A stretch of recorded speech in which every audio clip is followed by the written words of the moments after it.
The following program is a collection of stooges talking about happenings in the sports world. It is meant to be comedic informative.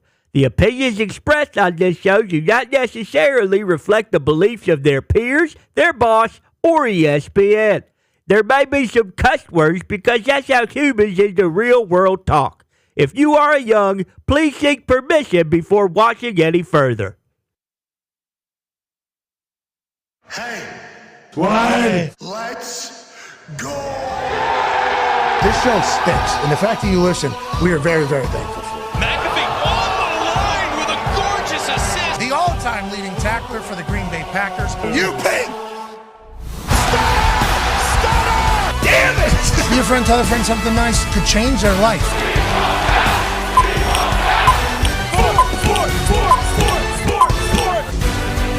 Hello, beautiful people. I am live in San Jose. The boys are back in the Thunderdome on this glorious Wildcard Overreaction Monday, January 13th. Program starts now. Football.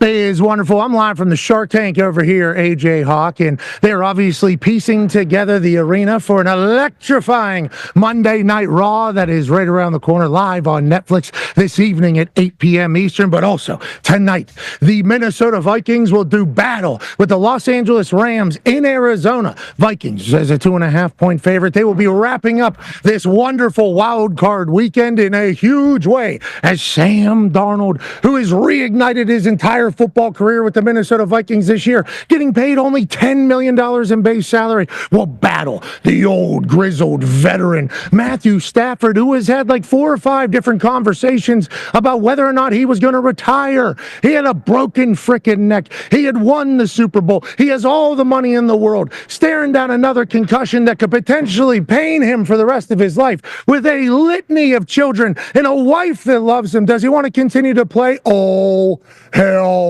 yeah, he does. Stafford's a football boy. So is Cooper Kupp and Puka Nacua, and this Los Angeles Rams team, after the trade deadline, came together in the most healthy fashion that they've been, that they might be the wagon that could maybe go topple the Detroit Lions, who obviously be taking on the Washington Commanders next week in the divisional round of the playoffs. A lot happened over the weekend. We missed on Friday. A lot happened in college ball. That's AJ Hawk. He's live at the Thunderdome back in Indianapolis, Indiana. He's a Super Bowl champion with the Green Bay Packers. He's the all-time leading tackler for that particular franchise, but also he is a national champion with the Ohio State Buckeyes, who are back in the national championship. AJ, congrats to you, brother. Congrats to you, man. Work is not done. You know that, Pat. Work's not done. They still have 4 more quarters to go. Okay, first it was 4 more games after the Michigan game. Now it's 4 more quarters that we got to get it accomplished. I appreciate the fact that there still is a massive amount of work to be done for both of these teams if they want to become national champions. Now, obviously, we've had the incredible opportunity to be on the sideline for these guys' journey to this particular moment. This Ohio State Buckeye team looks different. They look like they're better than everybody. They look like they, on offense, obviously have enough weapons to be maybe an NFL team, and I'm joking. I don't mean that for real. And on the defensive side, they got dogs up front that disrupt the game. Old Jack Sawyer, Captain Jack Sawyer, takes a 92-yard strip sack and scored to seal a Cotton Bowl dub for this Ohio State Buckeye team with a high IQ defense that Knowles has been running over there. JTT, Jack, and them have been dominant. AJ, 4 more quarters for this team. It's going to be an honor to watch. But they take on former Ohio State Buckeye Marcus Freeman, the freshly turned 39-year-old in the Notre Dame Fighting Irish that I have not had enough respect for all season, I might say. I didn't think they were going to beat Penn State. I didn't think they were going to beat Indiana. I didn't think they were going to beat Texas A&M. I didn't think they were going to beat any team that they were on College Game Day to be picked about. But Mitch Jeter, with a little kiss maybe from Jesus Christ himself, blowing that thing back inside the upright, just like what maybe happened with old Gonzalez as he banked one home for the Commanders yesterday.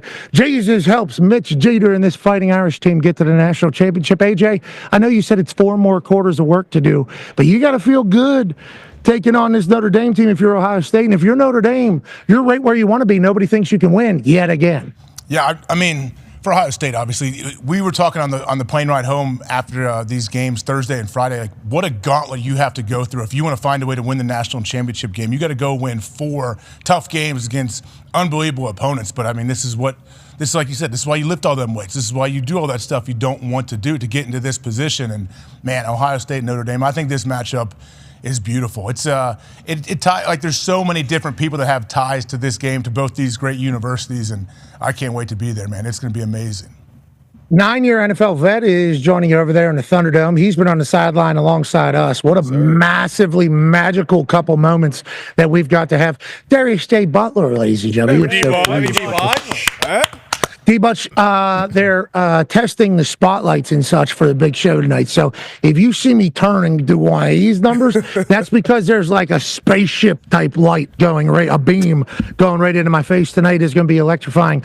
But to AJ's point there, you got to win 4 straight big games if you want. Yeah. Now, the bye week was supposed to be something special. All the teams that got byes, they lost immediately upon it. But that's 4 straight weeks your team has to show up. 4 straight weeks you got to beat a very quality opponent. 4 straight weeks you got to play your best game. But Ohio State didn't even do that. They didn't even come close to playing their best game, and they still beat Texas by 2 scores. Do you think Ohio State feels good about this whole thing, or whose position would you rather be in, D-Butch? Oh, I mean, whose position I'd rather be in? There's no pressure on Notre Dame. No pressure at all with Marcus Freeman and that squad. But I'd rather be on the Ohio State sideline with that talent, with those coaches. You saw how the game was back and forth with Texas. And it was, I feel like, probably 3 or 4 plays, especially this screen right here, right before half. This was huge, obviously, in momentum and getting that 7-point lead back. And then Captain Jack at the end of the game with that strip sack coming off the edge, scooping and scoring and taking it to the crib. So they have those 5-star players everywhere, and they're kind of hitting their peak. They hit their peak throughout this playoff. You talked about all those different things you need clicking and going the right way for you. They also been healthy, in a lot of the main positions. JTT got banged up a little bit. He was able to come back. Cody Simon got banged up. He was able to come back. Jeremiah Smith is still healthy. All their playmakers, their big-time playmakers, are still healthy. So, yeah, I would definitely rather be on that Buckeye sideline right now. But, look, Fighting Irish, they're there for a reason, and nobody's giving them a chance up to this point, and I know that's going to be the message going into this game. 2 great games for the college football playoff semifinals, both in the Orange Bowl and down there at the Cotton Bowl. But I do fear that the Wildcard weekend was very similar to the first couple rounds of the college football playoff. One half of the hammer, Dahn. Cowboys AP tone. I saw you put a tweet out there, brother. It said, oh, isn't that interesting? Sometimes, even if you have the perfect system to find out who should make it into the tournament or into the playoffs, there's going to be blowouts because maybe there is just 2 different levels of teams each year. Not saying every team is going to remain at the same level that it's at each year, but each year it seems like there is a little bit of a separator, which is why we can deem champions. Is that what you were pointing out? Yeah, it was. Whether it's a committee or we are just playing games, we're going based off of record, and that's what gets you in the playoffs. There are levels to this shit, Pat.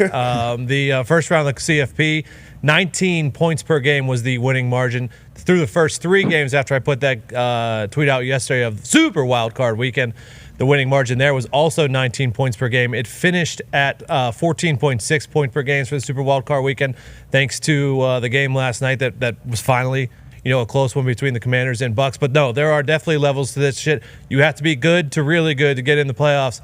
But there are also, the great teams in the playoffs that show up and just trounce people. Yeah, and it feels like a lot of people are kind of bored with Super Wildcard Weekend. They said maybe that's why the NFL wanted to pull the word super from it. Maybe they knew that it was about to be a dud for most of those games. Now, last night obviously goes into a thriller, needing 2 big-time field goals late in that game to make it something special. And congrats to the Commanders moving over there. And the NFC side we'll talk about here in a matter of moments, especially because what's happening tonight with Adam Schefter. But let's stay on the AFC side. Let's go to the talk to the table at Boston Connor and at Ty Schmidt. Con man, I know you remember the glory days, the good old days when the New England Patriots were the topic of discussion when it comes to the AFC side of the playoffs.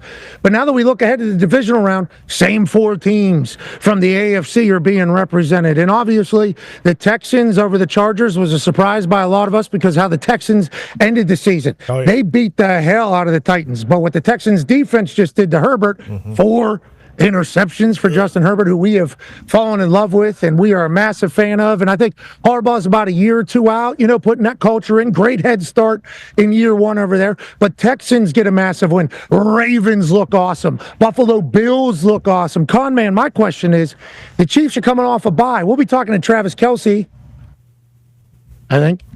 Yeah, let's hope. I think the last couple of times we've said this, it ended up not working out because of a scheduling situation. But in the next hour, we'll be talking to Travis Kelce. And I know, older folks in the NFL, grown-ass men, guys that have been around town a little bit. The knees are worn down a little bit this late in the season, the ankles.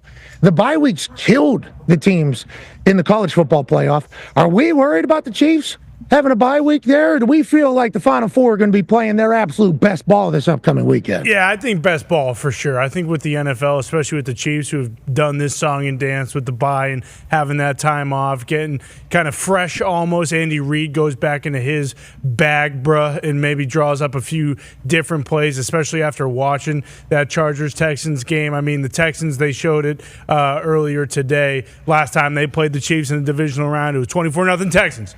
And then they lost 51-31 to the Chiefs. So it's one of those things, too, where Chiefs might start a little slow. Who knows? Probably a little different than the Lions on the other side, where the Lions have that bye and they got so many dudes banged up. But with the Ravens-Bills game, I think we should do a kind of pink slips almost, where whoever wins gets the MVP. I think this is probably the game of the weekend at the current moment, even after tonight's game. I think it still will be. I think between these two, it's what we've all kind of been waiting to see. And also, I saw a theory on X where there's the whole 12-year theory with the Ravens. Every 12 years they win a Super Bowl, 2000, 2012, and now 2024. There is also kind of an extension to that theory where the Ravens, the year before they won the Super Bowl, lose in heartbreaking fashion after being the 1 seed, which happened last year with the Chiefs. The Ravens were the 1 seed. Chiefs come to town. They lose in heartbreaking fashion. Ladarius Sneed punch out Zay Flowers right on the goal line.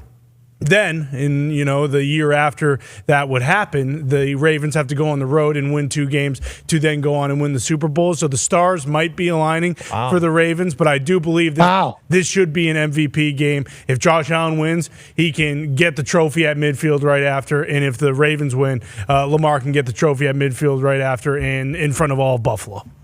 I assume they'll be able to get that done. Yep. I assume the NFL will be able to kind of slide the MVP determiner into this particular game as opposed to the normal vote, because we all saw the vote that came out.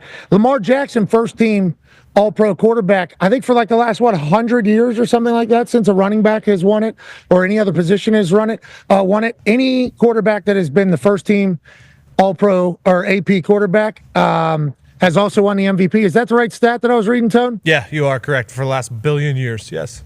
Yeah, so it feels like Lamar Jackson has won that MVP. Congrats to him. Hell of a season. Back.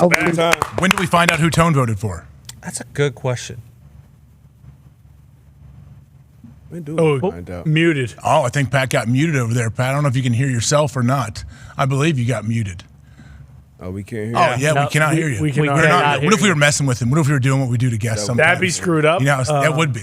But we are not doing that, cannot, obviously. We cannot hear you. It's another layer to that Baltimore theory. There you are. You're back. Boom. You're back there. We are back. Okay, that is great news. Great news to be back. So congrats to Lamar, and obviously what he was able to do on Saturday. That ball to Bateman, that touchdown we just showed, what a perk. The timing, the precision, is that a third the and amount 13? of sauce that you needed to have on that particular. And then obviously anytime they're just handing the ball off to Derrick Henry and just continuing to run the rock, like Lamar doesn't have to throw as much. And then when he had to step up and make a throw, he did.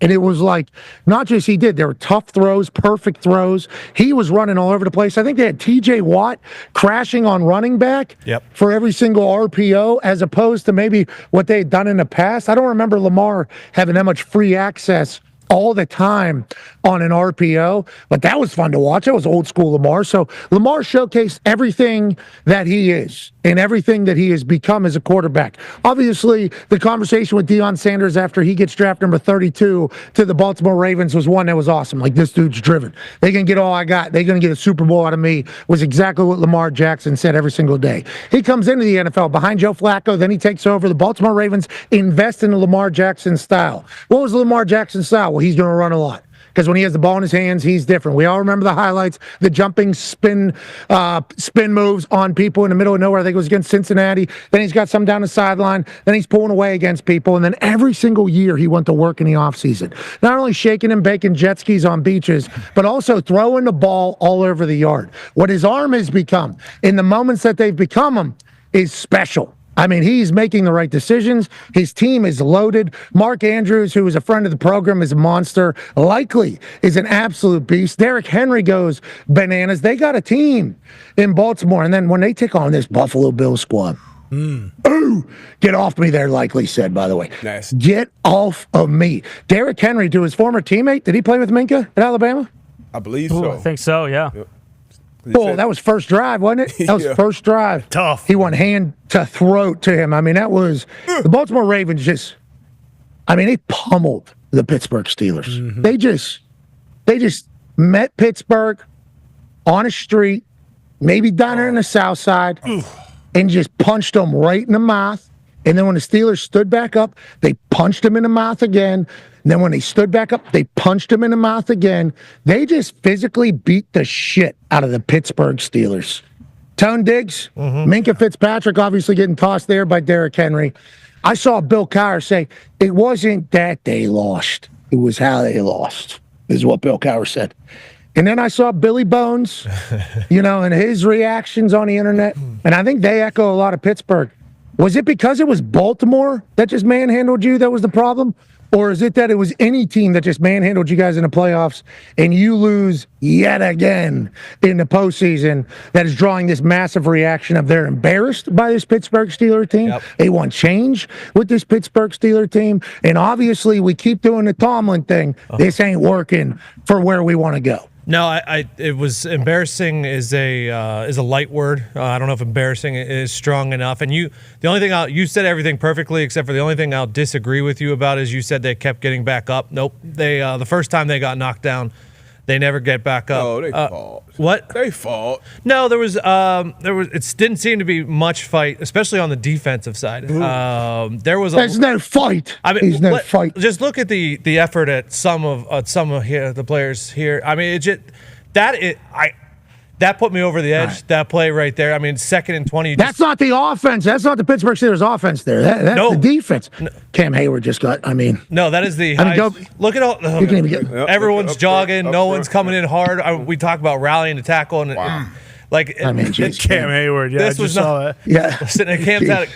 Cam's had a great year. But no, it was the. We love Cam. But I'm just saying that whole play, you go from start to finish. Oh, yeah, all of them. I think every single player potentially has a moment where it's like, that's regret.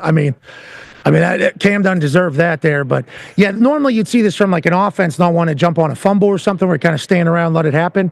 And that's not what the Baltimore Ravens do. Baltimore Ravens would have pummeled there. Yeah. I get a little injury maybe. Hey, let's give an extra little shot here. Let's make sure they feel us, because in the end, this is a physical game. This is a violent game. We're going to want to, make them feel us as opposed to just sit around and watch. In a playoff game, Tony, you're right. I did not love any part about it. What do you think happens? Hey, they're not going to get rid of Mike Tomlin. What? No. You're trading him? No. They're not going to get rid of Mike Tomlin. Coach T will 100% will be back. Do you want him back? Well, they just gave him an extension. I believe it's a 3-year extension. So and it's about 50. Do Steelers fans want him back, Tone? We know he got an extension, but there's all this talk of them possibly trading him, which I don't think I would say based on the internet, everything that I've seen, everything that I talked to back home, it's about 95% would like to see major changes at that position. Wow. It's not going to happen. There may be changes at the coordinator position or some, like offensive line coach, stuff like that. But no, there is not going to be a change. So I'll see you boys here, same time, same place next year. We'll have the same conversation. It'll be great. Okay, so we'll talk about who's going to end up with the Pittsburgh Steelers here in a matter of moments. But the point that I was getting to is the Ravens are playing their best ball, physically dominating people. In Buffalo, they just... They were down 7-0. Oh no! Oh no! Uh-oh. Is this going to be a Josh Allen again? Is this going to be a heartbreaker for Bills Mafia? Is this It's just awful days up here in Western New York. Then they rattle off 31 straight. 31-7. The Buffalo Bills end up winning this particular game. And we watched Bo Nix drop some in a bucket. We watched them run around a little bit. We even watched them get some stops on Josh Allen whenever there was a little bit of a joust going on, a little bit of a spar going on. But inevitably, the Bills wagon would get rolling, and that wagon revolves around Josh Allen. Now, James Cook is a hell of a back that certainly is a asset for everything they got cooking up there. And Shakir can do it all. And Josh and Deion Dawkins and that offensive line can literally just control an entire game if they want to. He's big, he's strong, he's fast. He's got an absolute cannon. I don't know how he kept his foot up there. That was come on. Crazy. And big booms. We're doing booms all over the place. I don't know if you see those booms. Ty Johnson doing the booms. I respect it. A lot of people on the internet did not necessarily love this call. They said his foot clearly touches out of bounds.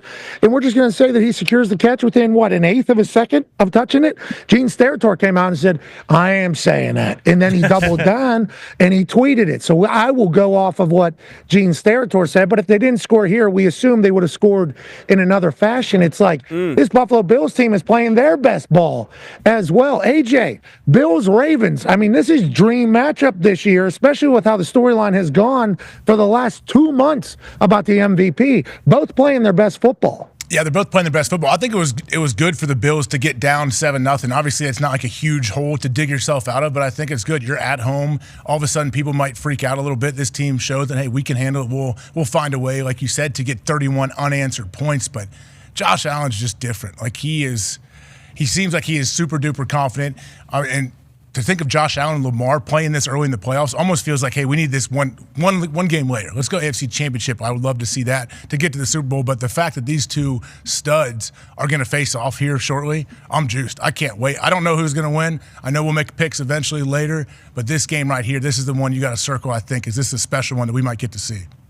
Very special. D-Butch, whenever you think about these two teams, which defense is playing better right now? Obviously, the Buffalo Bills were able to hold the Broncos to just 7 points, and Pittsburgh Steelers especially had some long, explosive plays against the Baltimore Ravens. George Pickens had a few. Russ was able to drop a little, maybe bring Russ back, by the way. Russ played pretty well, though. Like, Russ honestly played pretty well. He didn't play bad. He didn't play bad. I agree. But maybe bring Russ back. Give him like 45 a year or something. Tone, bring him back. 3-year, 120.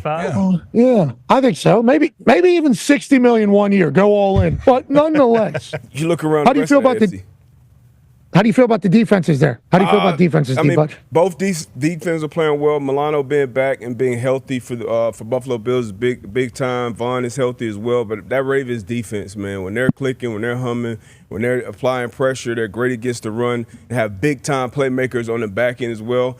That edge I got to give to the Baltimore side on that defensive side of the ball. But both of these quarterbacks obviously playing phenomenal. That Steve Young comment kind of sticks in my head when I look at what Lamar's been able to do this year. Him saying, like, look, we'll never get the best of Lamar until he's put in a situation where he's in a sophisticated passing game and he has to do it rep in and rep out. Obviously, it starts with that run game and being physical, but Ake can sit back in that pocket and make big-time throws, and that makes a huge difference when you're going up against the Baltimore Ravens, because the game plan for so many years was, hey, make him beat you from the pocket, make him beat you with his arm, and now he can do that. And then having Derrick Henry and then the threat of Lamar running as well. You saw Derrick Henry, a wildcat with Lamar coming around, being a wide receiver, taking the eyes of linebackers. Like, they are so tough with what they're doing. So Todd Monken, what he's doing with Baltimore in that offense, then what Joe Brady is able to do with the offense in Buffalo as well with Josh Allen, where he doesn't have to be Superman every down. He can hand it off because they really imposed their will on the Broncos running the football, and then Josh had to be special when he had to be. But yeah, this is going to be an absolute great matchup with two great ball clubs.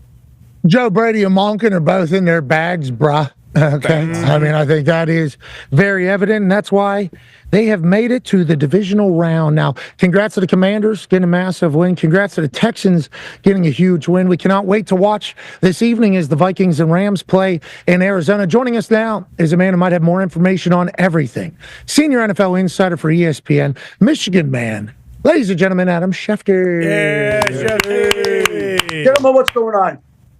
Shefty, happy Wildcard Overreaction Monday to you, brother, as we tighten you down a little bit. We squeeze you in. You're like a panini there. You know, you start as a sandwich, and then a panini kind of flattens the bread. It was a Schefter sandwich. Okay, we had a little thin, white bread. I wouldn't say it was Texas toast at all without small. And that thing got bread. Boom! Now we found you right in the middle there. Their sandwich is now double dipped. How you doing, Shefty? Good to see you. First things first. I know it's been a few days, and we're kind of assholes for bringing this up, but we would be assholes if we didn't bring it up. Much love to you and your family for the passing of Benny. We apologize. Okay, we're all dog people on this particular show. We understand very much what you went through there, losing your dog. Know that Benny had an incredible life, and you were a phenomenal owner to Benny, okay? Please, from all of us. Thank you, buddy. I appreciate that. Yeah, it was a rough week. Now, let's get into the NFL. Okay, let's get into the distraction from those types of things. Looking ahead to this evening, anything we need to think about before we pick tonight's game? Vikings, Rams in Arizona. We heard the contingency plans a couple weeks ago, like a week and a half ago. This game could be played in Arizona if the air quality index is not proper. It did get moved there. It has since sold out. Can you tell us about the behind the scenes on how that came together?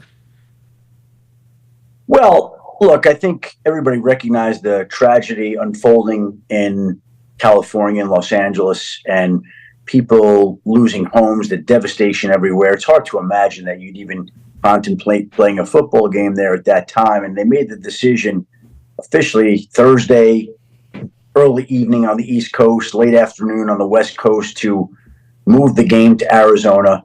I don't recall the league ever moving a playoff game in the postseason due to a natural disaster.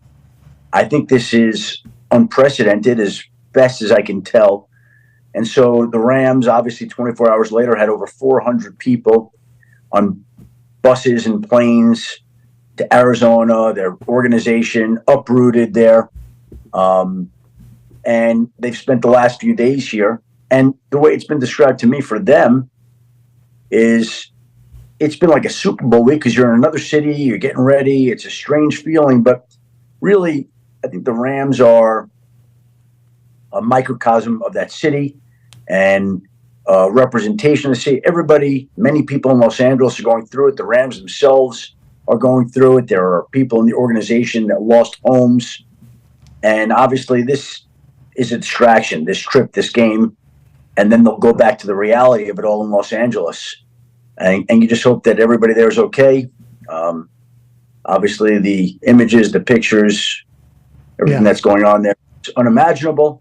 And so they get to play a football game tonight and not have to think as much about it for a 3-hour window before they get back to reality.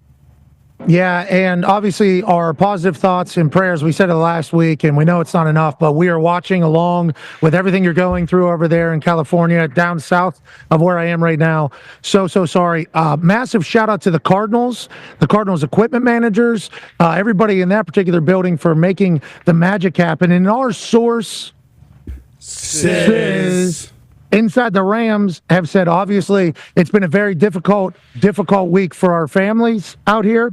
Arizona has been a net positive, an environment for players, staff, and families to get away, bond, and focus on football, and not fires and or evacuations, which was all they could think about. I think even pets, we were just talking about, made the trip. I think everybody's trying to make this as conducive as possible to try to make sure this game is as fair and on a level playing field as possible. We cannot wait to watch. And thank you to football for being a great distraction this weekend. Go ahead, AJ. Shefty, what's the latest with Mike McCarthy and his whole situation with Dallas? I know just as the show started, there's reports that Mike McCarthy is no longer going to be back in Dallas. Can you tell us what the latest is?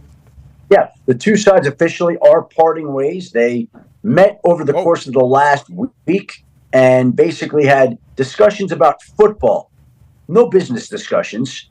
They never got to that. There were no contract discussions. And the longer it went on, the more apparent it became that clearly with Mike McCarthy's contract set to expire, him eligible to talk to teams at midnight on Tuesday, there was no movement towards a new deal. Clearly, there was a direction in which Dallas wasn't going there. And so, short time ago, Cowboy official says the two sides are parting ways. Mike McCarthy is going to become a coaching free agent.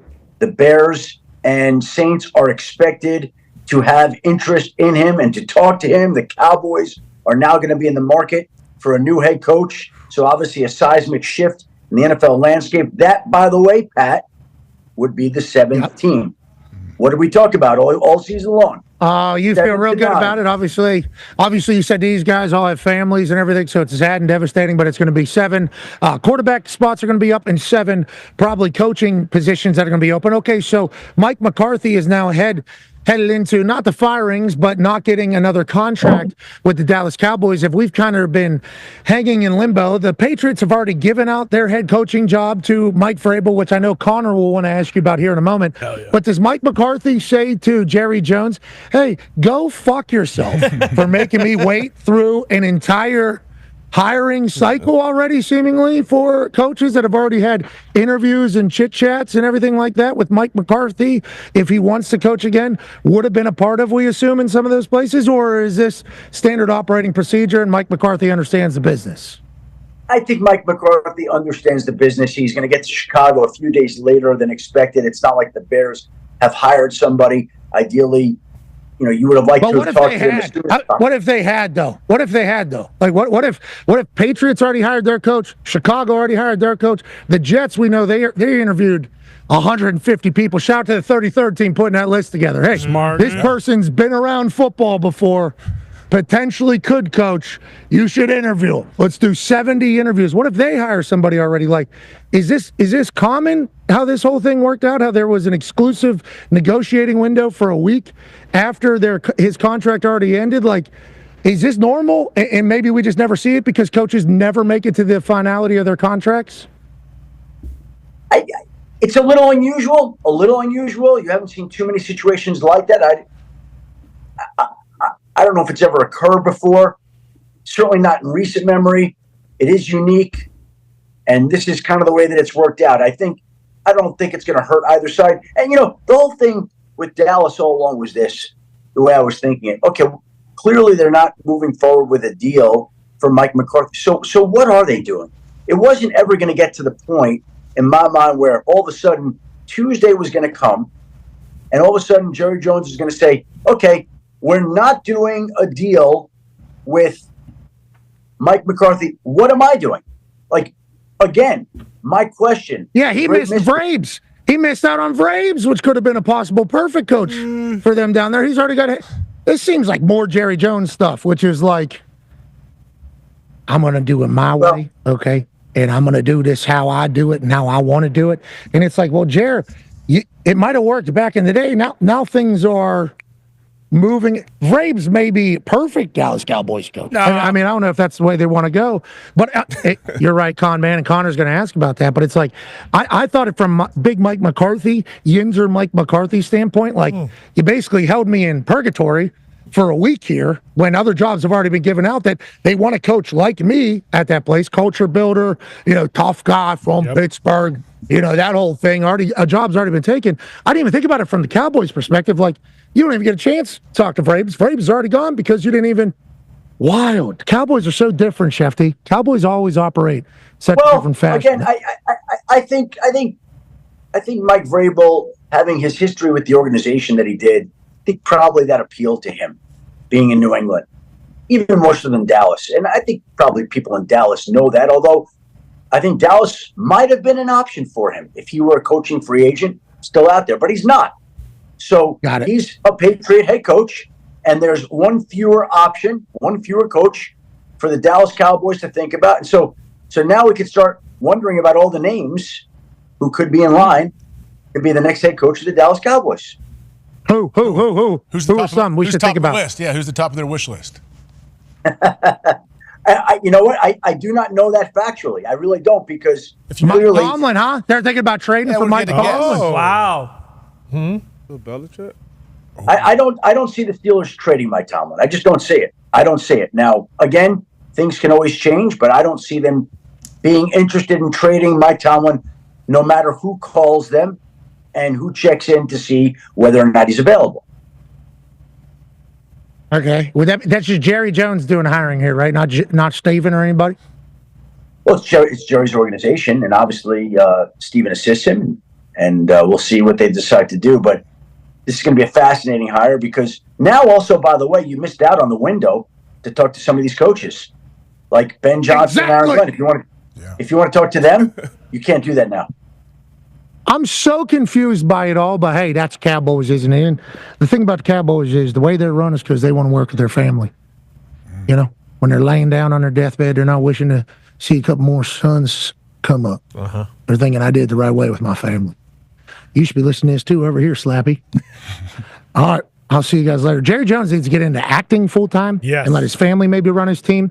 But that's my personal opinion. Let's go to Boston Connor because we just chatted all around it here. Yeah, Shefty, let's be real here. Vrabel is going to New England no matter what. And guess what? The Patriots won the coaching cycle once again. This is a perfect hire. We're bringing cigs, we're bringing dips, we're bringing beers all the way back in New England. What are the expectations for his staff? Seen a lot of Josh McDaniels is going to come with them. Have also seen some other rumblings of different guys. Tommy Reese, because of the connection in Cleveland as well, because Vrabel was there last year, and so was he. Is that probably going to happen with McDaniels, or is maybe Big Mike going to say, hey, I want in on that. I'm going to go up to New England, maybe call plays for a year, not be doing the head coaching shit after how the Cowboys went this last year? Well, I think Josh McDaniels is an obvious candidate, and I would say potentially the leading candidate for that job. If for no other reason, he's got great success as an offensive coordinator. He's been with that organization. He knows Mike Vrabel. He lives in Foxborough. The Raiders still owe him 3 more years of money. Like, it's so logical, but there is a process that you have to go through before you can hire a coordinator. But look, Josh McDaniels is as obvious a choice for Mike Vrabel's offensive coordinator as Vrabel was for the Patriots head coach. So we'll see how that turns out in the end, but would it be a surprise if Josh McDaniels is the offensive coordinator there? No, that would not be a surprise in the end once they go through the process.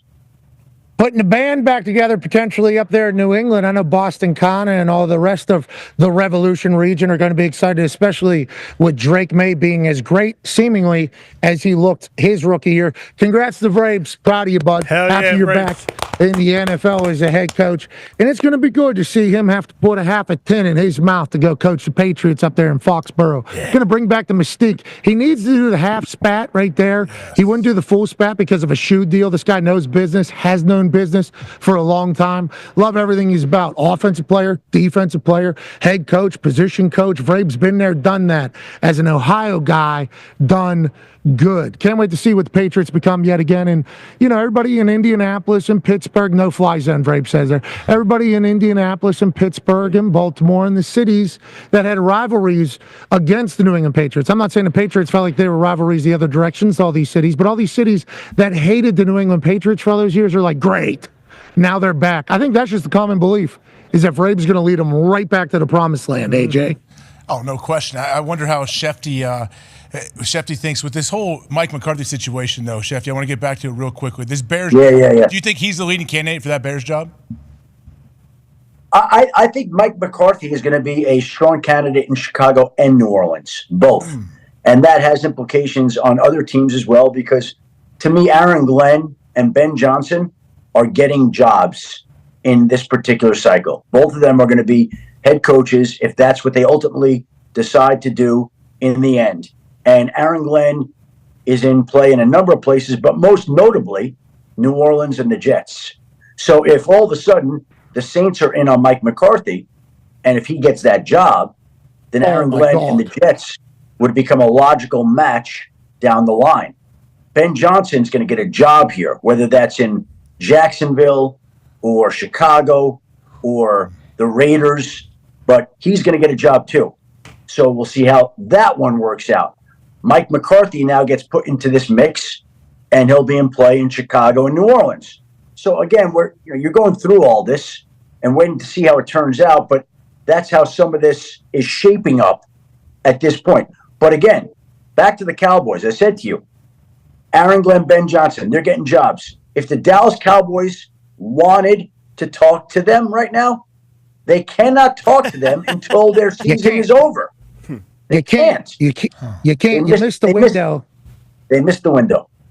AJ, I'm happy you didn't want to give Vrabel a thought at all there. during that conversation. I'm happy we also went back.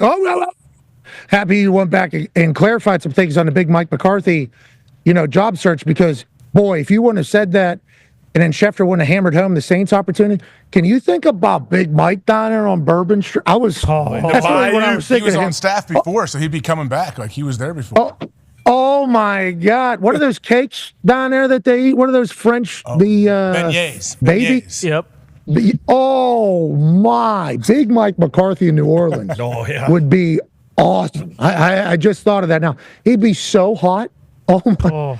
It would be so hot. He'd be Brian Kelly's face all the time as he injured down in Louisiana. But we're excited to see where Mike McCarthy ends up at. Let's go back to some player stuff. D-Butch has a question for you. Let's go to Baltimore. Obviously a big divisional matchup coming up with the Buffalo Bills. Their Pro Bowl wide receiver, Zay Flowers, has been dealing with an injury since their last game. Any update on him, if he'll be able to come out this week or the following week if they're able to win? I think essentially he's going to have a chance to get back for this game. I know the Ravens felt like if they could win this past week, that Zay Flowers would have a chance to be back for the divisional playoff game. Now, it's a tough injury. It's a knee. No guarantees. Let's see how the week goes. But on Monday, leading up to that huge matchup, Sunday night, 6:30, I would say that there's a chance that Zay Flowers is going to be back in that game. Okay. They don't need it, seemingly. I mean, if they were to get more weapon, this Baltimore Ravens team, fun to watch. That Bills-Ravens game is obviously going to be hyped up immensely. Tone has a question for you, Shefty. Yeah, I do, Shefty. Another game this weekend between the Commanders and Lions. Coincidentally, Ben Johnson is the OC for the Lions. Tom Brady's calling that game. Tom Brady is reportedly trying to bring Ben Johnson to the Raiders. Is this a tryout for Ben Johnson with Tom Brady in the booth? How's this all working out? Tampering.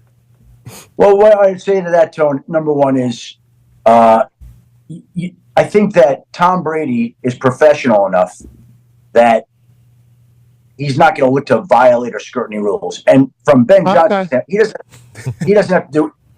Ben Johnson doesn't have to do anything to impress Tom Brady any more than he already has. Tom Brady is broadcasting Ben Johnson's game. That's the way it kind of goes right now. We could come up with these scenarios, not allowed to have contact. And by the way, if the NFL hands out a memo, maybe it will, saying that Tom Brady and Ben Johnson are not allowed to talk, I can tell you this. I don't think Tom Brady really cares. He doesn't need Ben Johnson to speak to him to get ready for this broadcast on Sunday. The idea of that is absurd. But again, people get very sensitive and touchy. And so if there are rules that nobody wants to have violated, fine. Look, I think we're all adult enough to know that Ben Johnson is a primary head coaching candidate in multiple places, including Las Vegas. I don't believe that Tom Brady needs to recruit Ben Johnson any harder, and he's going to woo him on his trip to Detroit this weekend while nobody else is allowed to talk to him, and Ben Johnson's getting ready for his most important game of the season. Again, call me naive, call me silly, call me ridiculous. I think that everybody involved is professional enough to do this the right way. All right. Well, you're ridiculous. No, you just told me to call you that. Silly. My wife says that too, Matt. Ridiculous. All those. I'm envisioning it now. Cliff Kingsbury makes a bad decision. Third quarter-ish. Tom Brady goes. And that's why Cliff Kingsbury, who's been a head coach before, is nothing in comparison to Benjamin Johnson. This Ben Johnson guy just serenades him over the air in front of 30 million people, 40 million people, whatever the number is, that's going to be watching that particular game. And then you start to wonder yourself, Ben Johnson's family starts texting him saying, hey, Tom Brady was complimenting you. His mom say, hey, it was nice to hear the greatest of all time say what he said about you. And then they'll cut to the thing, and maybe Tom Brady's wearing a Ben Johnson for president pin. Whoa. Maybe he's even wearing one of those, and they're like, you know what, Tom Brady really likes you. He seems like he has your back. He understands you. He starts talking about Ben Johnson, the man, and the family. And now you got agents and family. There's a chance Tom Brady could sway this thing in their favor, even though Ben Johnson is picking and choosing which particular job he wants there. I hadn't even thought of it until Tone just brought it up. Wow. It's a real conundrum the NFL is in, Schefter. It's a real conundrum. It's not fun. Yeah, it is. Yeah. Isn't it ridiculous? There's so much ridiculous stuff that could happen. I feel like Tom Brady has done a phenomenal job getting better each week. And by the way, I think Tom hears those comments and sees those comments and is laughing and is like, "Are you serious? Are you effing serious?" That's Tom's reaction. Okay, let me speak for him there. If you don't mind. Okay, good. Well, I'm happy that the greatest of all time is on the call, but they have been calling for conflicts of interest basically all year. It's seemingly going off without a hitch. He's very hands-on in this hiring process. They've been reporting that a lot. And then I saw somebody say that some GMs and coaches might not like that. It's like, well, who gives a fuck if you don't like what the greatest of all time thinks? Like, what are we talking about? Is that real, Schefter? There's some people saying they don't like that Tom Brady. Who was that? Anything sweet? Was that Mike McCarthy? Yeah. That's. Well, people are very sensitive. No, people are just very sensitive about rules and wanting things done a certain way. And so Tom will listen to the rules, will abide by the rules, and he can't. No, forget that. You missed it. You were reading a text. I was asking you. There were some coaches allegedly and GMs that said allegedly. I forget who reported it. It might have been you. It might have been another insider that is not at your level. Obviously, Schefter, we talk about that. Somebody said that some coaches and GMs don't necessarily like how hands-on Tom Brady has been. Is that true? Is that real? Hands-on. I don't think he's been very hands-on at all so far. Not in the interview process. He's not. Tom Brady's not involved in the interview process. He is involved in the, but it just got underway. How can we even say that he's too hands-on? And by the way, isn't that why you brought in Tom Brady to be involved? I don't understand. That's why you included him in your ownership group and made him a part of the process, is to have him involved. And we're getting underway with an initial wave of it. He's already too involved. What did he do in virtual interviews that he's too involved? Got it. So he is, though, very involved in the hiring process. Do we all agree? He is. Very. He is involved. He owns a piece of the team. He's Tom Brady. He's doing he's doing work the way he would. I don't know who involved. Very involved. He's involved. He's Tom Brady. Okay. He's involved. Sounds like a lot. Guys, you're too close to it, Chef. You're two Michigan guys, two pals. Well, it sounds like Tom Brady, when Tom Brady gets involved in something, he's pretty not all in. Does feel like that, doesn't it? I think he hasn't had sugar in 15 years or something like that. If he's in there running that interview, though, and being an actual owner, I'd be excited to hear how he questions people, what he's trying to learn about people, who he thinks is going to be the next head coach. I'm very intrigued if Tom Brady's making this decision on who he thinks would be the best head coach. Legitimately, I'm kind of pumped to find that out. Because is he one a good play caller, culture setter? What is he? Is Big Mike McCarthy in play for the Raiders? Oh, yeah. What about that? Look, it just happened. I hadn't heard his name there until now, but it's certainly possible. It could be. I'll say this. Brady's we need a culture guy in here, and he brings in Big Mike, and we can find a play caller anyway. How Tom views it, I'm very intrigued to see how it works out. I think there are certain guys that absolutely have Tom's respect and curiosity. And look, he's had an unbelievable opportunity this year to go around each week and meet with people. He gets to observe himself who's impressive and who's not. If you're in a different building and you're with two different organizations every week over the course of 18 weeks, that's 36 different weeks that Fox has paid you to get to know people around the league and to see who has and hasn't impressed you. Just by doing his job himself, he's been able to glean all kinds of insights and information into who he believes are the best coaching candidates out there. And now when they're putting together the list, when they're going through the candidates, he can apply everything that he's seen from this year. I don't know, has Fox done, has Tom done, and I don't know the answer to this, a Lions game yet so far this year? Has he? I'm sure. I believe they did Lions-Packers. Yeah. Did they do Lions-Cowboys? I don't know about that. I'd assume at 425. Game of the week, probably. Yeah, Cowboys 425 on Fox. We'd assume at some point it was there. I think they did. Is Tom going to keep doing both? Going forward, he's going to be this hands-on in Vegas. Is he going to stay in the booth with Fox? That's his call. I have no idea how he's going to work it, but I expect him to be involved as the Raiders owner, yes, as a limited owner. Sounds like he's kind of cheating a little bit. Well, I mean, this is all the conflicts of interest that everybody's been talking about. That's why a lot of people don't think the Tom Brady contract is going to end up being fulfilled by Tom, because they think that it's going to get too loud. But if he's an actual owner, I'm pumped to watch him. Whatever the case is, good luck, Tom. Let's talk about another coach that's name has been thrown into the NFL coaching search, even though Chuck Pagano accurately predicted, feels like this might be a little bit of a business play by Notre Dame head coach who just signed a 4-year extension. Go ahead, Ty. Yeah, Shefty, it seems like it is kind of a fugazi, but the Bears have reached out or expressed interest in interviewing Marcus Freeman for their head coaching job. And obviously, with what Notre Dame's doing, I think it probably is more of a business play. But then also a couple weeks ago, you mentioned, keep an eye out for Steve Sarkisian as well. And when you look at the Cowboys, because they are kind of so late in the game, and it seems like a lot of these marquee coaches are almost already spoken for. Do you think the Cowboys potentially would reach out to like one of these hot college coaching names that are up? And ultimately, Marcus Freeman, he's not even going to entertain that at all, correct? I have heard that Marcus Freeman is happy at Notre Dame. He did sign that deal recently. I don't know whether that's leverage or not. I have no idea. I don't have direct information beyond that.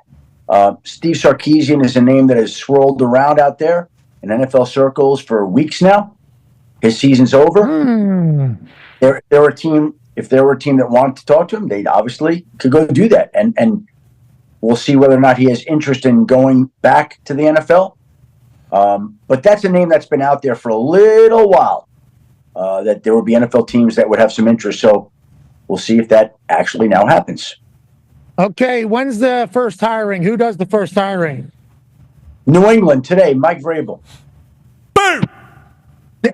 They're setting off a jet in here, Schefter. I don't know if you're hearing it. I'm live at the S&P Shark Tank over here. It's been a blast. Good luck tonight. Where are you at? Are you at the game in Arizona?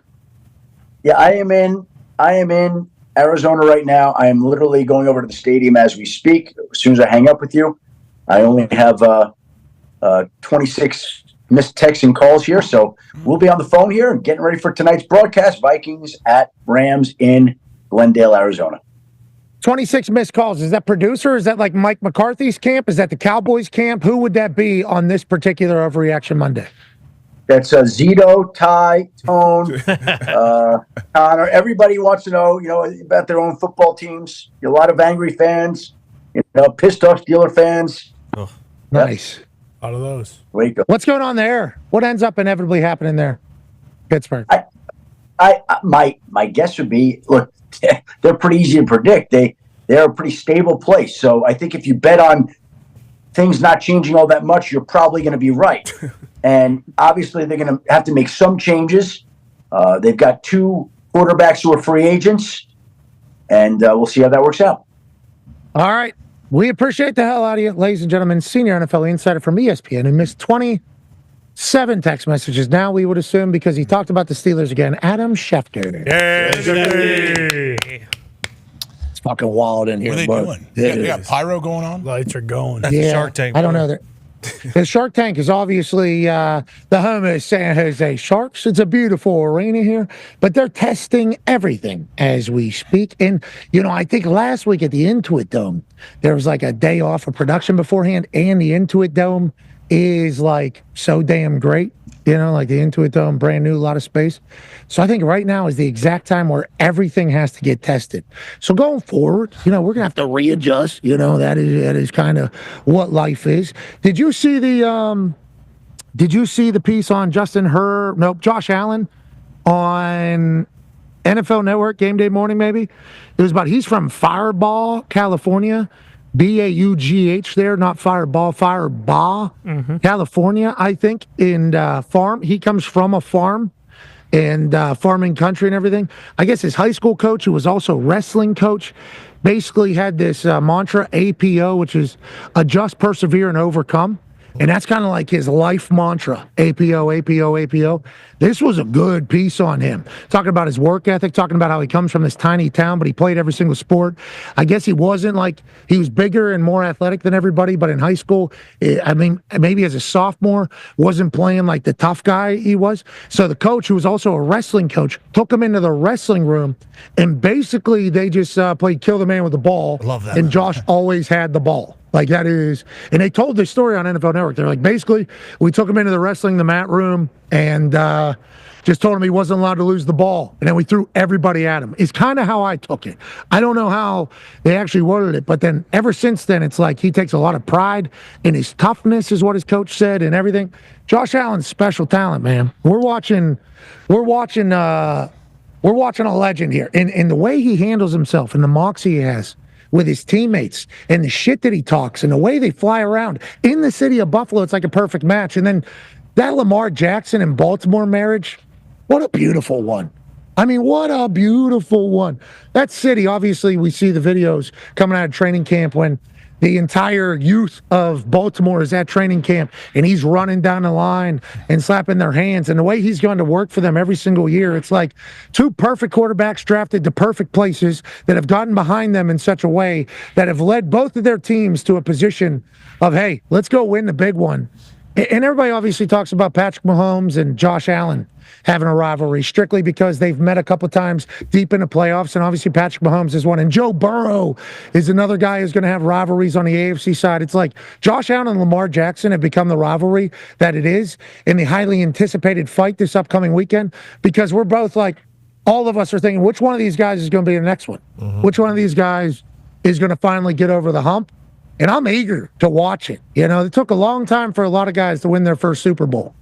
And we obviously are in a world, in a society, and we're a part of it. Shit. Yep. We're on microphones every single day, where you got to judge, and you got to talk, and there has to be something to say. And not all the time is it going to be positive. So both these guys have heard an immense amount of shit talk, but obviously have built up massive fan bases. What a perfect stage for the NFL to have next weekend, AJ. Yeah, it is. And was it always this way, like judging quarterbacks by Super Bowls? Like you truly cannot get into that next level of quarterbacks, like when you're talked about, if you don't at least have one Super Bowl ring. I know Dan Marino's a big guy that everyone talks about. He never got a ring, but he was obviously one of the greats.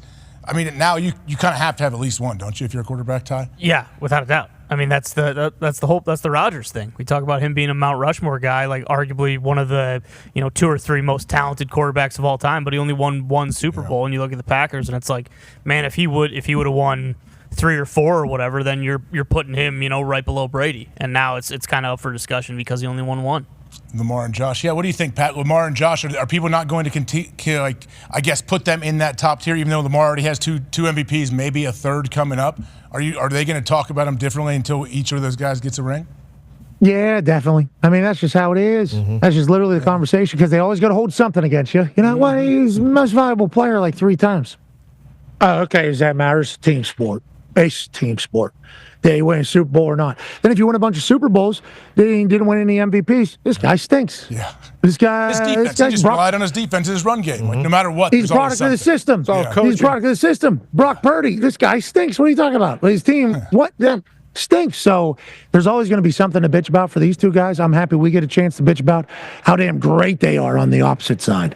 The NFL is cooking. Obviously, college football is on a buzzsaw-like run with how the Orange Bowl and the Cotton Bowl wrapped up as we wrap up Hour 1 here. In the second hour, we'll have Bill Belichick joining us, and I think Travis Kelce. Wow. Hey, you think. The actor? Zito just said yes, no, yes, the actor, Travis Kelce. Yes, the podcast host, Travis Kelce. Okay. Yes. Mount Rushmore tight end of all time, Travis Kelce. We'll be back. Be a friend, tell a friend something nice. It might change their life. Without further ado, ladies and gentlemen, the commissioner of the NFL. Don't listen to them. No. Roger, shut your mouth. I appreciate you. Thank you so much for joining us. You're our commissioner. Don't worry about these bums out there. From us to you, we'd like to give you a gift that we know you're a big fan of. Ladies and gentlemen, some peanut M&Ms for our commission. This is why we're on set? Yep. You can take these with you. You can take them home. I got a gift for you. What? Oh. You ready? Yeah, I like that. With the 222nd pick in the 2009 NFL Draft. Oh, yeah. The Indianapolis Colts select Pat McAfee. Hunter, West Virginia. Hell yeah! Come on here, baby. Good pick! Good pick! I'll pick him up. Thank you, Raj. I'm not going to pick you up because you got that That's back. all right. Yeah, That's all right. I got it. There's your card, baby. That's real. That's awesome. I've been keeping that for, 15 years? You had it in your back pocket this whole time. This is cool. Thank you for this. So whenever we say that you have to answer to 31 billionaires, how accurate is that? 32. Well, you're not counting Green Bay? Yeah. Okay. Because Doesn't count. Big Pop. There's a Green Bay Packers. I didn't know he did. Yeah, no, that was. I don't actually think that way. I actually think I answer to them. I think I answer to the media partners. I think I answer to the players. I think I answer to the owners, too. The idea for me is to try to keep everyone happy. I always say that my biggest job is not to piss off more than 24 owners in a given day. How did you know the draft would be awesome if you traveled it, and did you see this happening? I'd be kidding you if I thought it was going to be as big as it is. We felt like we could be bigger than we were in Radio City. But what happened is Radio City actually put a holiday show in and said, you can't have the draft until June. And that's when we said, we're out of here. So they And kicked you out? That's when we went on the road. Well, Taylor Swift, we know. Well, that's a different kind of influence. How about, hey, listen, a lot of jokes from They're booing Taylor Swift. Yeah, you can't boo. Yeah, you're going to be a part of an album. Wow. Do it.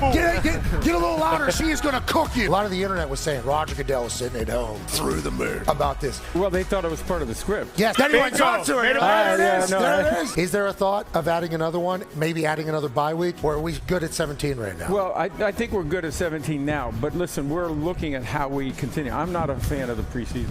I don't think we need preseason. Waste of time, right, and energy. I don't buy it, and I don't think these guys like it either. Well, that's spend full price for the tickets for those games. No, they're actually discounted now. So Thank you for doing that. I'd rather replace a preseason game with a regular season any day. That's just picking quality, right? If we got to 18-2, that's not an unreasonable thing. The other thing it does, which I thought you were going to, is that ends up on President's Day weekend, which is a 3-day weekend, which makes a Sunday night, and then you have Monday off. So that's Wow. Now we're cooking. See, now we're go. cooking. Hey, What? let's go. This show stinks, and the fact that you listen, we are very, very thankful for. McAfee on the line with a gorgeous assist. The all-time leading tackler for the Green Bay Packers. You pick. Damn it! Be a friend, tell a friend something nice could change their life.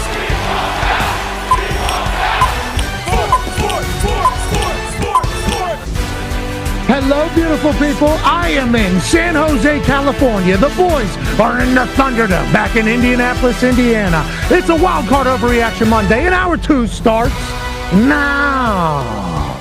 Football. He is the greatest. We're so lucky we get to talk about it every single day. That right there is AJ Hawk. AJ, how's the weather back in the Midwest, fella? It's not too bad. We had a little bit of a little snow, a little cold, but this is what it is. It's January. We're okay. Yeah, I'll tell you what, it's cold as hell over here, too. What? Really? It's like legit cold or like California cold?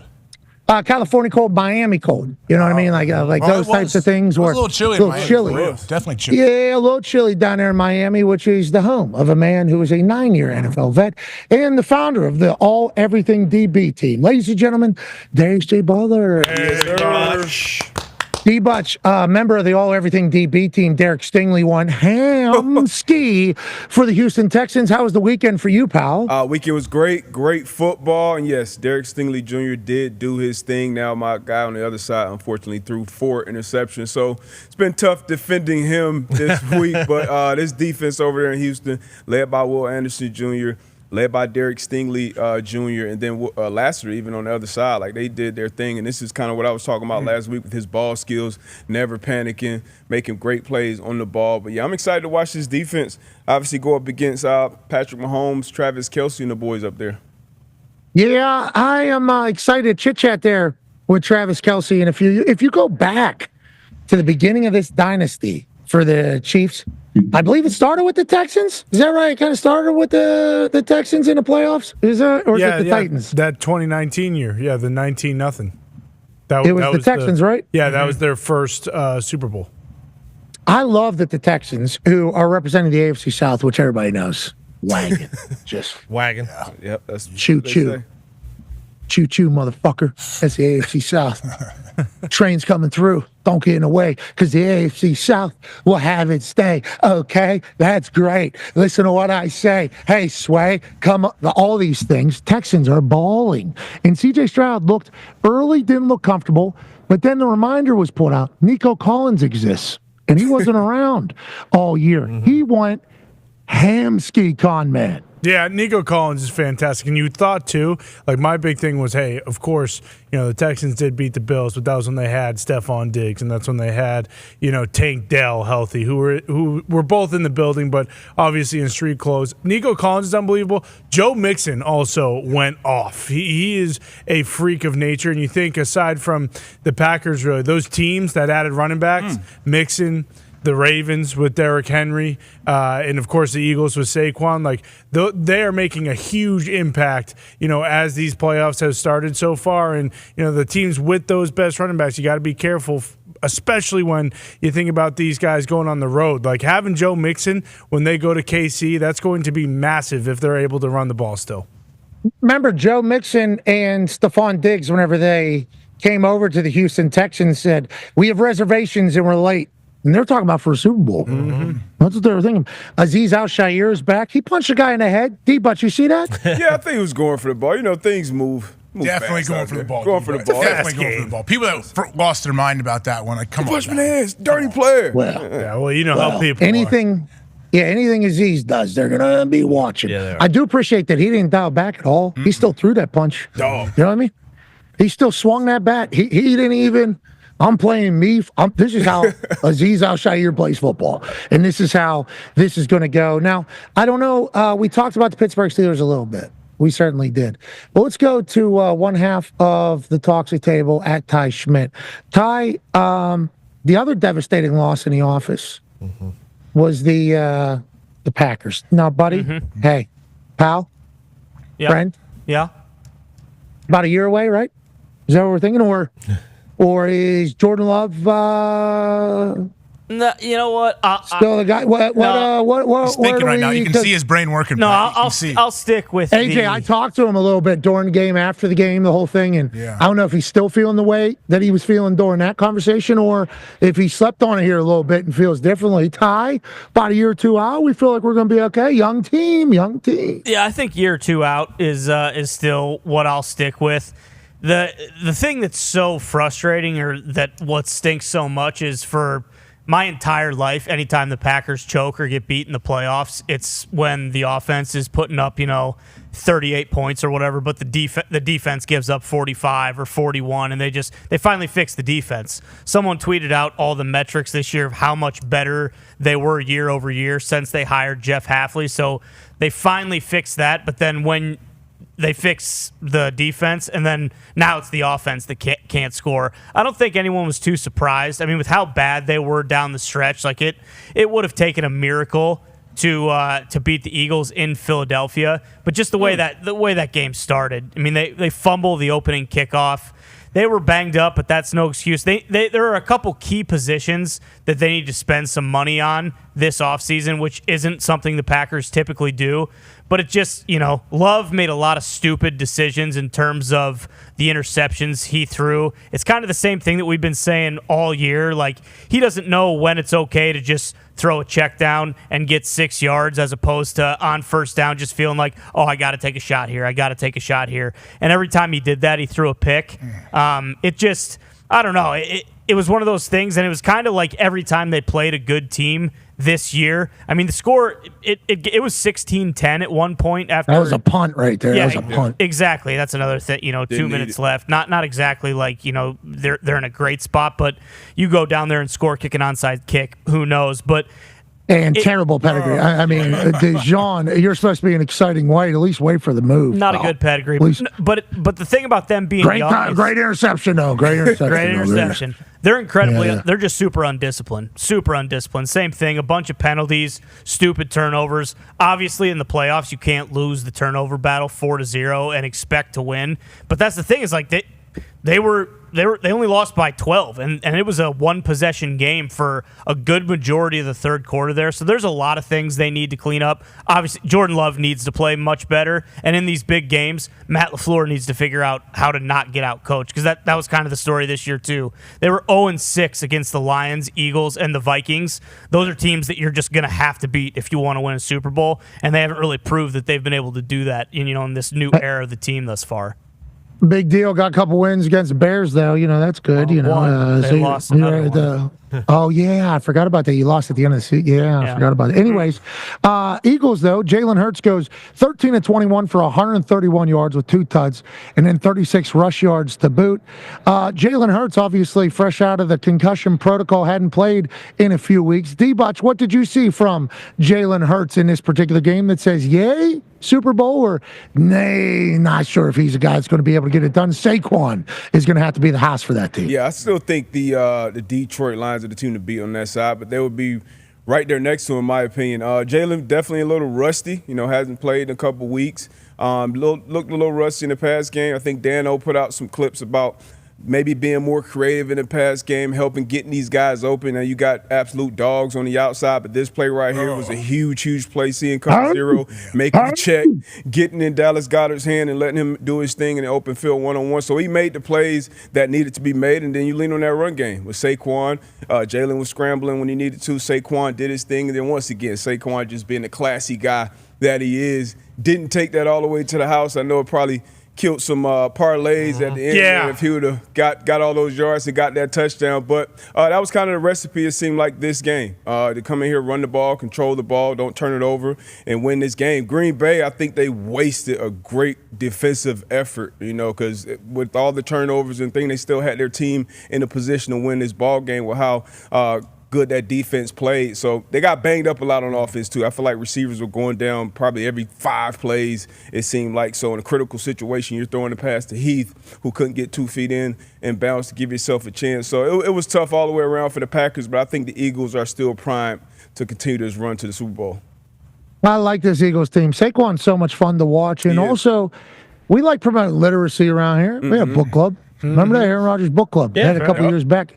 People were saying it was like the second, maybe third largest book club on earth. Oprah obviously has her book club. Sure. Yeah. And then there's somebody else big in the book club. The Catholic and Church. Then they put them in all the hotels. They're 2.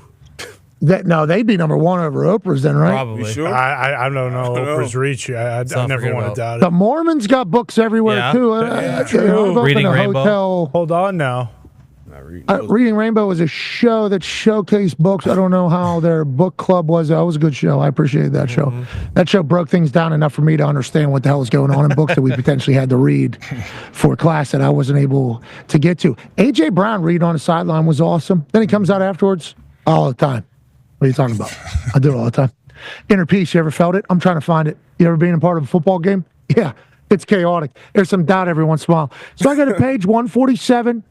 Find my highlighted section and go to a different service. This is actually page 2 here, and we've all had times when everything came together in perfect harmony. Sacred moments when we were totally immersed the experience and felt fully alive.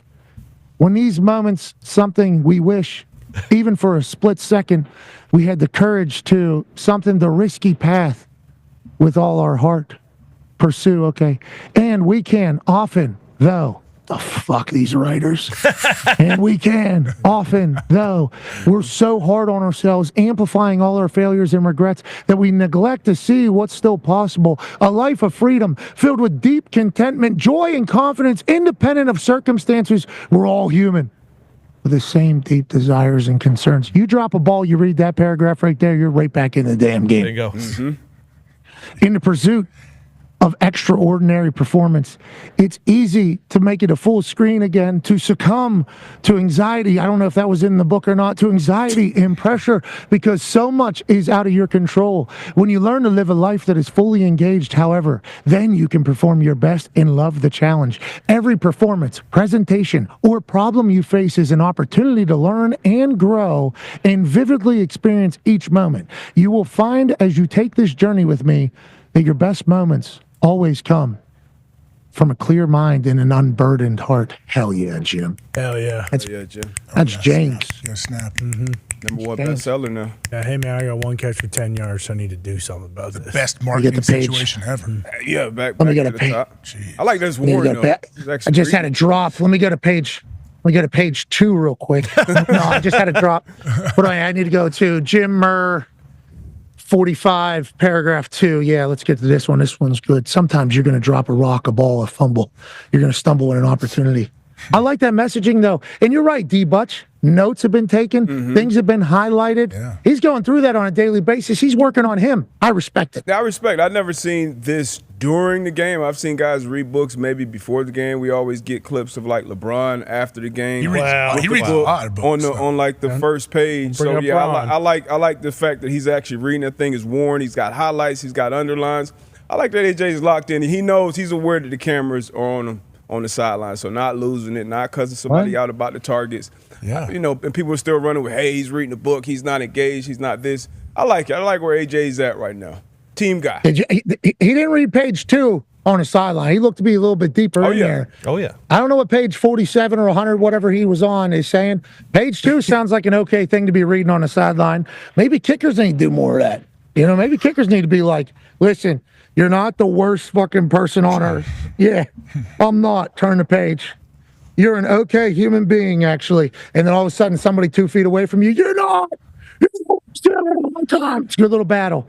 I love reading on a sideline. Promotes literacy. Everybody should be reading. Find your own inner peace. Maybe he has found his. Joining us now, ladies and gentlemen, is the greatest NFL coach of all time and the greatest general manager of all time. He is currently the head coach for the University of North Carolina Tar Heels football team. Ladies and gentlemen, Bill Belichick. Yeah. Oh, sweet coat. Oh, Sweet that looks coat. cool. You look cool, Coach. You look cool. Yeah. How you doing? Hi, good to see you. Hey, good to see you as well. What are you doing? Are you on the road recruiting again? What's life bringing Bill Belichick on this particular Monday, Coach?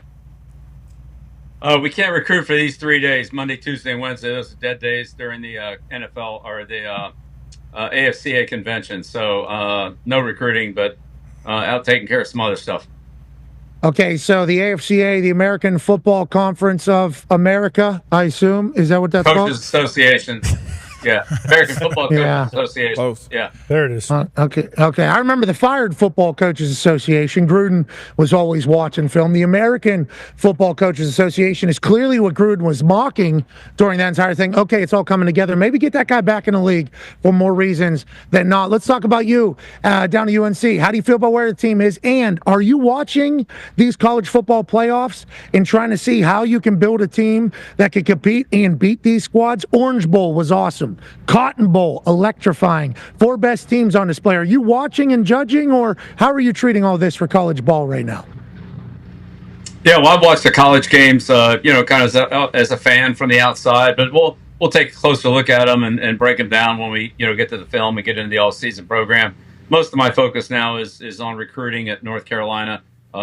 January is the 1 month when the head coaches in college can be on the road. And so I'll be out on the road most every day in January to do that. Other than these 3 days here that are days we can't be recruiting. Okay, so you're just casually watching the games. Trying to get things organized. Yep. Okay, how do you feel about putting a staff together? Because now you're competing with Vrabel for guys. Have you heard the news? I know you've been on the road here in January. I know you've been recruiting, trying to put everything together. Mike Vrabel is now the head coach of the New England Patriots. That was announced officially. How do you feel about the move, and what are your thoughts on Mike Vrabel since he has become a coach after leaving as a New England Patriot, a multiple-time Super Bowl champion? Yeah, I think Mike's done a great job. Certainly, his entry into coaching was no surprise to any of us that knew him and coached him at New England. I talked to him when he was at Ohio State, and then when he went to the Texans, and then of course at Tennessee, and we practiced against them, and stayed in pretty close contact with Mike. So I have a ton of respect for Mike. I think he does a great job. He's prepares his teams well. They're very good in situational football. They're tough. They're competitive. They're smart, just like he was as a player. I think the teams that he's coached and the position he's coached follow very much in his playing style and his preparation style. So I love Mike. I love everything that he stands for as a football coach, and I have a lot of respect for him. I'm sure he'll do a great job. There's the clip running around of whenever he ran those delay of games with more than 5 minutes left in the clock. He kind of pulled a Belichick to you. And I think that was the moment that I think the whole world was like, oh, we get not just a meathead who loves a little nicotine. This is also a football genius. Do you remember that moment? And what are your first thoughts when you think back on it? Yeah, I remember the moment, and the way the play was explained to us prior to that by the league office was a little bit different than the way that I thought it was officiated. I understood the rule. We did the same thing earlier that year, but it was kind of between myself, and what my understanding was from the officials on the way that was going to go. What he did was completely within the rules. As I said, it's something we had done. But that's Mike. Mike does a great job. He changed the game. When in the Colts. On Vanderjagt's miss in the opening, start of the season opening game when he called the second time out and Vanderjagt missed. And then, Polian and the competition committee changed the rule the next week. So Mike's always been one to take advantage of those situations. He's a heady, smart player and coach. I think so too, and we're all happy that rule was instituted. We don't have time just to be calling timeout 3 consecutive plays. Nonetheless, love the way Vrabel operates. Taylor Lewan, he put out a video basically as a heads up to all the Patriots players on what life is about to be like with Vrabel, and in there he mentioned, hey, you need to know. Obviously, the 3 keys are the keys to the defense, offense, and special teams. Does not matter what side of the ball you're on. You need to know the janitor's name, okay? Because in team meetings, he's going to pop somebody up there, and he's going to put your ass on the spot to know everything that's going on. He said your life's going to suck, okay, boys? It's going to suck for a while, but you are going to be better because of it in the end. Is that similar to how you ran? And why are those little things you think so important to running a successful operation, Coach? Well, I certainly think it's important to know the people that are in your organization, whoever they are, not just your teammates, but the other people who support you. Just to know the history of the franchise or the team, whatever it is. But that just, makes communication and respect for each other flow much more smoothly. But again, we've always been big on preparation. Mike did that as a player. I'm sure he'll continue to institute that as a coach. And that's part of the player's job, is to be prepared for the opponent, but also to know everything that you do internally so that you can take advantage of all the opportunities that you have on your team with your teammates, your playbook, and so forth. I can't wait to watch. I think we all just assume that the Patriots are about to be all the way back in. Of course they are. AJ has a question for you. Coach, I'm sure you've been watching, obviously, the NFL playoffs and everything that's been going on this past weekend. We've heard people talk about, hey, just don't beat yourself. Let's not do things to lose this game. Do you see that playing out when you watch this first round of the playoffs? Oh yeah, absolutely. I mean, I think a couple of these teams, got to feel terrible today. Green Bay. I mean, fumble the opening kickoff, spot the Eagles 7 points. I mean, that's really hard to do on the road against a team like Philadelphia. Then miss a field goal, which that's been a problem for them all year. That showed up. Tampa, they fumble a handoff on a jet sweep action play. That didn't really have anything to do with the defense. Then they fumble another short yardage play and screw up the handoff and get stopped and get held to a field goal. That didn't really have anything to do with Washington's defense. It was just bad football. And those are the kind of plays you look back on when your season ends that you say, well, we really messed those up. Pittsburgh, trying to get their guys on the field on a 4th and 1, end up with, struggling to get lined up on a short yardage play and, give up a conversion to Baltimore on that. Those kind of plays where you feel like you beat yourself and, they're just really hard to overcome when your season ends that way. So I think the number one thing is, as you said, is to make sure that, you're doing everything that you're doing right and, that you execute what you can execute and make sure that you don't just, hand the game away on something that isn't a great play by the opponent. It's just more of your inefficiency or just, screwing something up. Feels like that's the difference between great and good, and ball always has been, always will be, especially in the NFL with the amount of parity. The team that doesn't fuck it up more is normally the team that goes on to win it. Now, speaking of those, there's multiple things that popped up in college football with the bye week. Connor has a question for you. Yeah, Coach, obviously the college bye weeks did not bode well for the teams on the bye, but for the NFL, the Chiefs and the Lions, what are their weeks like this past week and now, leading into game week? Are they watching all the games? Are they watching the potential teams they're going to play? And are the coaches, like is Andy Reid and Ben Johnson, obviously been at interviews, but is Andy Reid drawing up a bunch of new plays, or what are those bye weeks like for the 1 seeds? Well, look, it's great to be a 1 seed, and congratulations to Kansas City and Detroit for winning the playoff game last week, because that's effectively what happened. They move on to the next round without even having to play, and that's a great situation. But I'll say this: when you're the number 1 seed, like those two teams were, you have the least amount of predictability on who you're going to play. So if any of the wild card teams win, you could play them, whoever the lowest seed is. If all the wild card teams lose, then you play the lowest division seed, right? So you could end up playing the 4, 5, 6, or 7 seed based on how the weekend comes out. And so I'd say from that standpoint, there's less predictability on who you're going to play when you're the number 1 seed than when you're at other positions. Certainly when you're at the bottom, if you win, you pretty much know how those games are going to match up going forward. But I think it was interesting when you looked at the Eagles game, the Philadelphia game against Green Bay. You saw the Eagles run 3 or 4 plays offensively that were really, I would say, playoff plays. They faked the tush push, tried to launch a post down the field and hit a big play on 3rd and inches. They ran a couple of deceptive plays, quarterback runs with Hurts off of action to Barkley, knowing that the defense would be keying heavily on Barkley.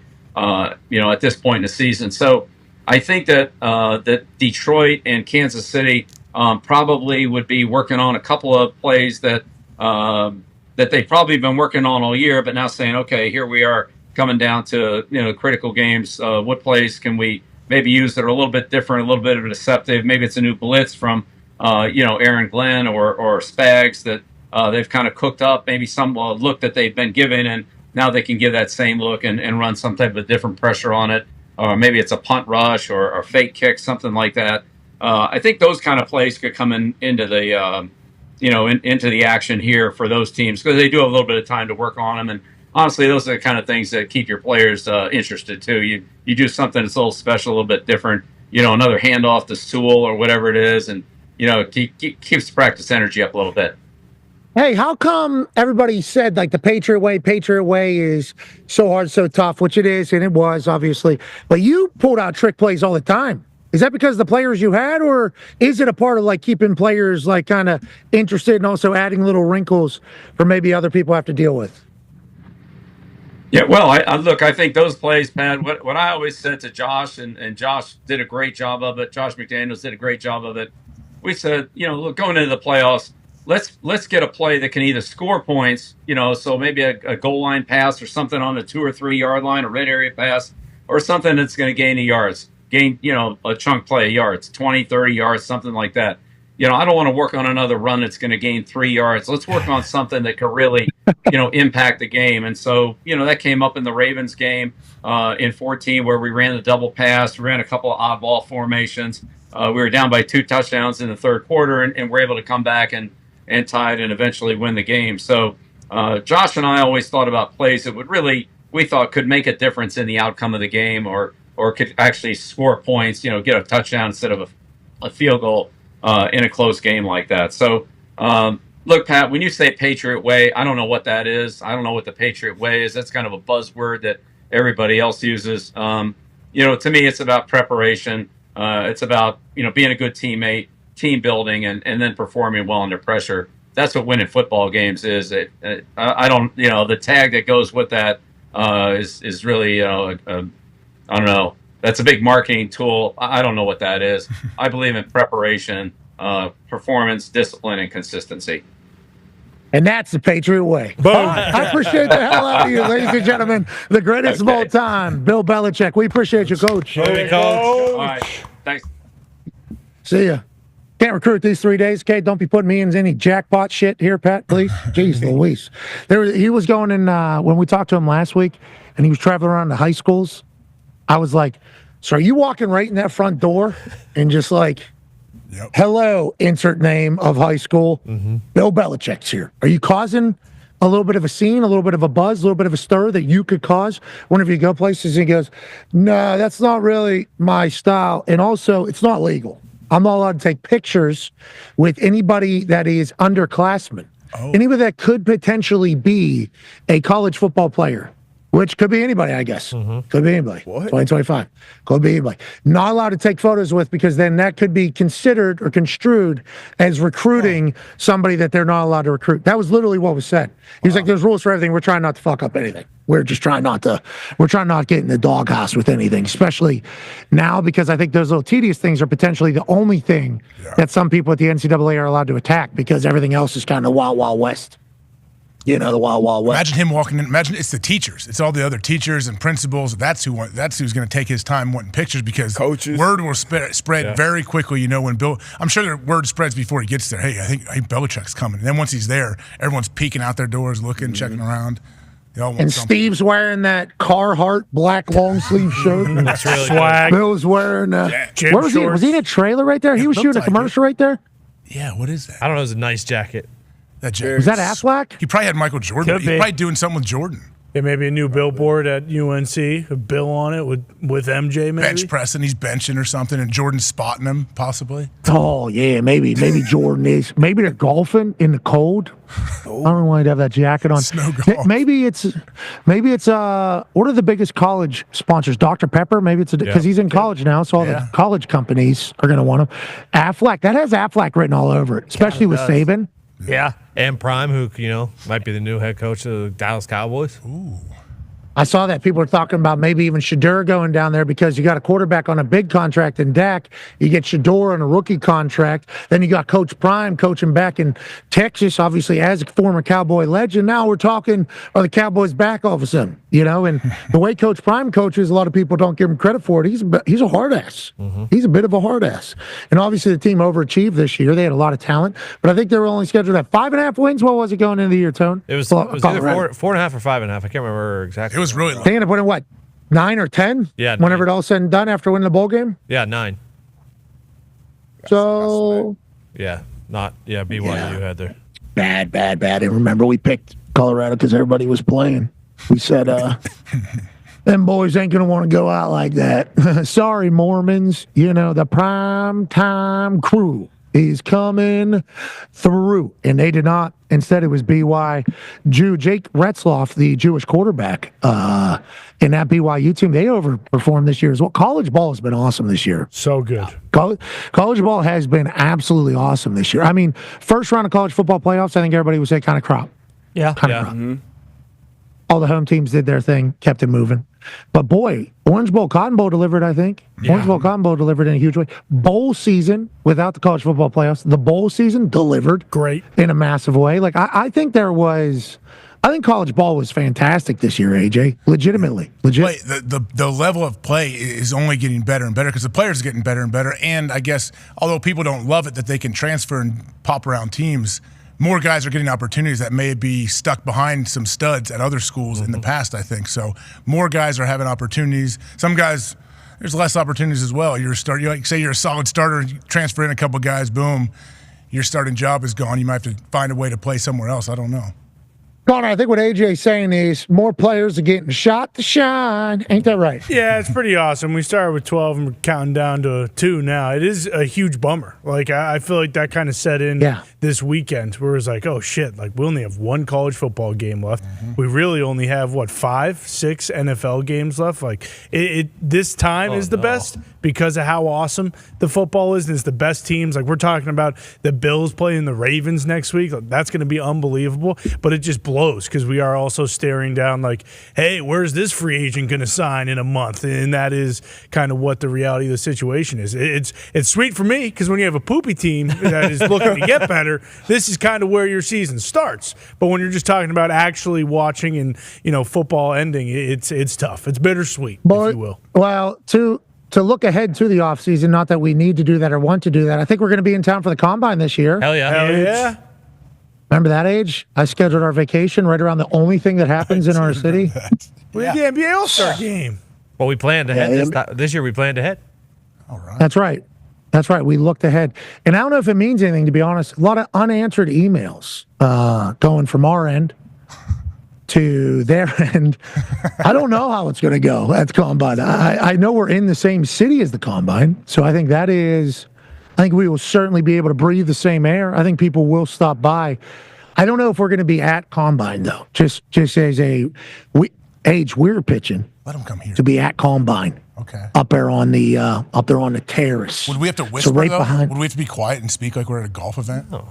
Yeah, I mean that's normally what I do, right? Isn't that it's kind of normally how it goes. I think they know what's coming, if we're coming in there. But with the action behind us, all the NFL teams, they just have all their suites there, so we could potentially just get a GM just to accidentally wander right over to the set. Like I think Combine Week, with where we are now, with the relationships we have around the league, if we're able to just get in there, I think it could be awesome. And I still have hope, but.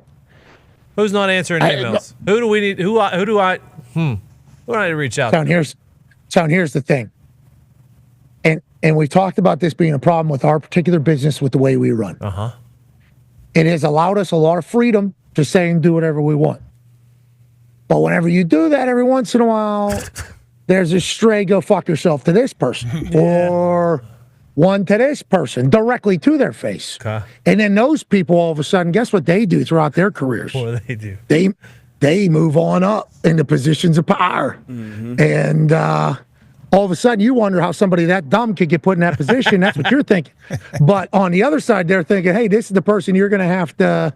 And it's like, well, we ain't going to be able to do that because 4 or 5 years ago, I typed up an email that I thought was one of my best, laying out potentially, read it to all the faults. Read it to crowd, good pop from crowd, I think. Basically every time. Is that true, boys? Yeah. Yeah. Nailed it. You got to do that, though, Age. I don't love doing it. But every once in a while, you got to tell somebody who's terrible at their job that they're terrible at their job and that you don't want to work with them ever again, strictly because they are terrible at their job and that you think they're a disrespectful prick.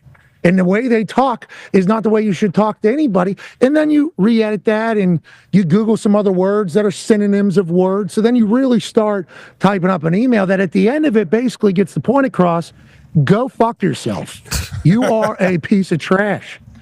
And then you find out 3-4 years later, wow, that is actually the gatekeeper for anything you potentially need to do. And they did read the email, and but it probably was warranted, but they don't see it that way. And that's life in the game. That's kind of been our business since the beginning, and it'll continue. But it has affected us. It has affected us. On that note, I would like to let the world know I was not trying to murder Kyle Brandt like that. I think whenever they put us on the split screen, it looked a little bit more combative than if I was just speaking to the entire thing. But Kyle Brandt not knowing who Lil Wayne was and then talking to Lil Wayne like, you got talent, man. I was impressed.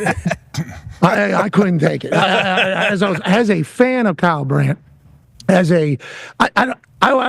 don't think we're technically friends because I don't know if we've ever hung out before, but like as somebody high energy white in the football world, watching, I have a lot of simpatico with Kyle Brandt. Like when I watch him do his stuff, I'm like, this dude is a talent. When he was talking, the way he was talking to Lil Wayne, I just couldn't take it. So I had to, let him know that was absurd and we can't be doing. He didn't know he was talking to like Metallica or like Guns N' Roses, or like the Beatles. He was acting like Lil Wayne. He got a couple. Oh, you done? When did he talk to Lil Wayne? Because I saw you. I didn't see the interview with Lil Wayne. It was earlier with Colleen Wolfe. They were doing a pick segment. Lil Wayne's on every week on this show. Kyle Brandt is not. Lil Wayne's on every single week, seemingly, on the show. They do like game. They do a game, like a late night show game, and then he also makes picks or whatever with Colleen. And this time, Kyle Brandt went in there, and Kyle put out that tweet. Was like, getting to work with Lil Wayne. What song should I listen to? It's my first time. He was like, well, your fans are rabid. It's like, Kyle, come on, man. Was all I was thinking. So then I just kind of went with it. And as my brain was rolling, it was like, I can't believe this is happening. I feel like somebody's got to stick up for Lil Wayne here a little bit. And not that Lil Wayne needs it, obviously. 26-time Grammy nominee. Has a couple songs with over 600 million streams, a billion streamer on Spotify. So just somebody being like, I was impressed. You got some talent, man. I was just, all right, can't have it. But I love Kyle Brenton. I'd like to let the world know that, legitimately. I just thought I had to speak up for an era that got a chance to experience the Wayne train on every single song from about 2004 to 2010. Now, joining us now, ladies and gentlemen, he's an icon, okay? Not just in the sports world, but in the world, because how he has represented our sport and gentlemen around the world with his chivalry and excitement and loyalty to his partner has been nothing short of fantastic. You would think, how can this guy get any better? Oh, yeah, he's a Mount Rushmore tight end. Going to go down potentially as the greatest of all time. He has won Super Bowl after Super Bowl, looking to win 3 straight for the first time in the modern era from the Kansas City Chiefs. Tight end, ladies and gentlemen, host of the New Heights podcast, Travis Kelce. Yeah. Pat, gang, it's been a while, baby. We miss you, man. We miss you, man. We've been watching, though. You've been dominating. We miss you. We love you. How are you doing? Walter Payton Man of the Year for the Chiefs, continuing to make the world a better place while breaking records. How are you doing, brother? An honor. I'm doing good, man. We're fired up, man. We got the Houston Texans coming into Arrowhead this weekend, and man, ain't nothing better than NFL playoff football, baby. I've been fired up all week. Okay, so let's talk about it. In college football, have you been paying any attention to the college football playoffs? Of course I have, baby. Come on now. Okay, so, listen, if football's going on, I'm watching it, man. Especially when the Buckeyes are making a run at it. You know what I mean? There you go, Ohio guy, Ohio Travis football Kelce. guy, man. I'm cheering for all Ohio football, baby. Obviously, I think we all are because how cool that team is and in the moment that they were in. But the college football playoffs, every team that had the bye ended up losing. Now, granted, it was like 3 weeks before their first game. You're coming off a bye. You guys are no stranger to that. How did you spend the bye? How does the team feel? And how does your old ass feel at this moment going into I'm fired up, man. I'm feeling 22 all over again, baby. Let's go. Hell yeah. Fire me up. I don't know about you. I'm feeling 22. Hey, she had us do this thing, Trav. She had us do this thing right here. I was hoping you caught the reference, baby. Dude, man, I'm ready to rock and roll, man. It's the biggest thing for me is trusting Coach Reed. He's been doing this a long time. And when it comes to getting the bye week, we've had a few of them over the course of my career. So for me, it's just making sure we put the pads on at least one time throughout the week. Make sure we get our physicality in and get that in check. Play with some low pad level throughout the week, and then on top of that, put your feet up, man. Watch some football and get ready for some playoff action. Go ahead, AJ. Does it matter who you play, Trav? Obviously, you watch the games, the playoff games. Do you ever think about, okay, we match up better with this team, with that team? Did you ever do that any time in your career? I would assume you don't. And also, are you going to be punking some kickers out of their warm-up situation again if that happens again? I don't know what you're talking. I felt like he was trying to punk us. He was. You're right. You were punking us. Hey, you were in the right. I was just defending my guys. I was making sure Pat's ankle was good. I was making sure my guys had some space. No, I think I've never really gave it much of a thought in terms of who we should play or who I want to play. I just want whoever we got to give us their best effort, man. I love going up against the best.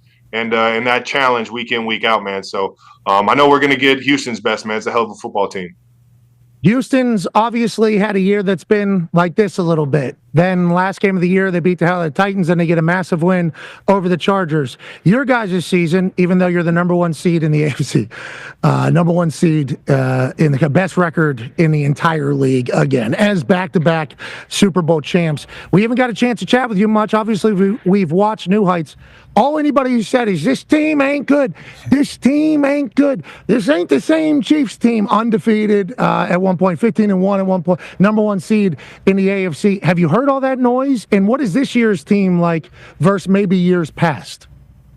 Well, we're finding different ways to win and more ways to win early on and throughout the season. I think last year we dealt with finding ways to lose, and you can learn from both, but learning from the games you win is a whole lot more fun. And I think we got a lot of confidence in this team and a lot of guys that are willing to go that extra mile, man. And we've definitely heard all the chatter and guys like, Rex Ryan saying that, this team can't win in the playoffs and he's seen it before. And, we hear everything, but at the same time, we know what's real and what's in this building. And that's guys that want to be accountable for the one next to them and are going to keep finding ways to be accountable week in, week out. Rex pissed off the Texans too last week. He said the Chargers had a bye week playing against Houston. Rex also pissed off the Chiefs. Rex, hey, keep doing it, Rex. Keep doing it. Great work. Let's talk about your team before the boys have their questions as well. Patrick Mahomes, obviously another year, he's cemented as one of the GOATs, just like you. What have you seen from him this year that's different, or is Patrick Mahomes now found exactly who he is, leadership, playing style, everything like that? Well, I've seen him weather the storm. Everybody's mentioning, the protection and who we've had up front. I think we figured that puzzle out. And on top of that, I've seen Pat, weather that storm and become better because of it. I think, when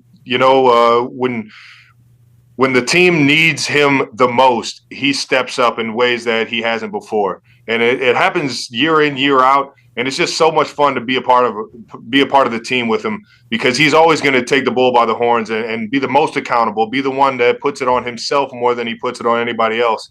And that's true leadership right there, man. He's awesome to watch. You both are. When something needs to happen, he's going to do something absurd, and then he's going to find that big, handsome bastard from Ohio wearing 87 who's running a Travis route. D-Butch has a question for you, Trav. Yeah, Trav, we got Mount Rushmore guys all over the place up there. You talk about you, Pat, like Spags, Dave, and then obviously Andy Reid, your head coach. What separates Andy Reid from the other guys? I feel like he always has you guys prepared for every situation. Is it the competitive practices? Like, what goes on into the preparation with you guys week in and week out that you're always prepared in any moment to win a game in any type of way?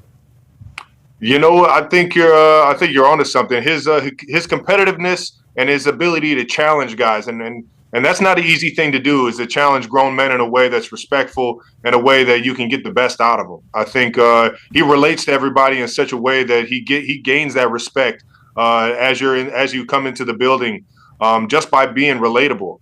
And with that being said, I mean, we were in full pads and going ones versus ones last week, and that's the type of competitive practices that are going to get you ready for the playoffs, knowing that every single week of the playoffs, it gets a little more physical, it gets a little bit more faster as you get deeper and deeper. And it's just I love the guy for so many reasons, but his ability to challenge everybody week in, week out just makes everyone that much better. Do you got tuck in right? We always chat about how like Andy Reid's an accountability-driven coach. It's like at practice, it's always just gets said, but I don't think I've ever actually heard it or not. We're tucking in jerseys. We're doing the whole thing around the building. Like that is Andy Reid, old school type. Oh yeah, old school mentality, kind of a military feel to it. You're gonna look sharp as you go to it, but he's kind of gotten a little. He's kind of relaxed a little bit on that. I think he might be prejudiced towards skinny guys because he gives the big boys the ability to keep the shirts untucked. Well, he knows. Big guys, let's just get them to Sunday. Let's just get these dudes to Sunday. Let's win. Ty has a question for you about that beautiful city you play football in. Yeah, Travis, a lot was made last year during the playoffs against the Dolphins about how fucking cold it was. You had people getting hypothermia in the stands and stuff like that, and obviously the Dolphins couldn't deal with it. We have a winter storm ripping through the Midwest right now. What's it supposed to be like weather-wise, do you know, this weekend? And would you prefer a situation like that where you're lining up out there with a stack of dimes, but you got a team, from Houston or from a warm city coming in that's probably not going to be able to handle the climate the same way you guys are going to be able to?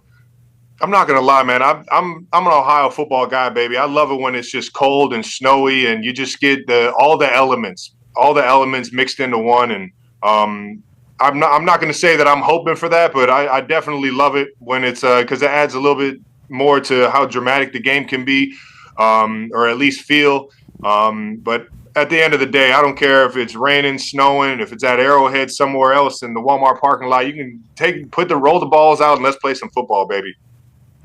Is there going to be an aura in that place? A little extra? You know what we're talking about. Oh yeah, you know it, baby. It's playoff football, man. Hey, is she undefeated? Hey, She rolls in that stadium. I just want to let you know what live bettors do.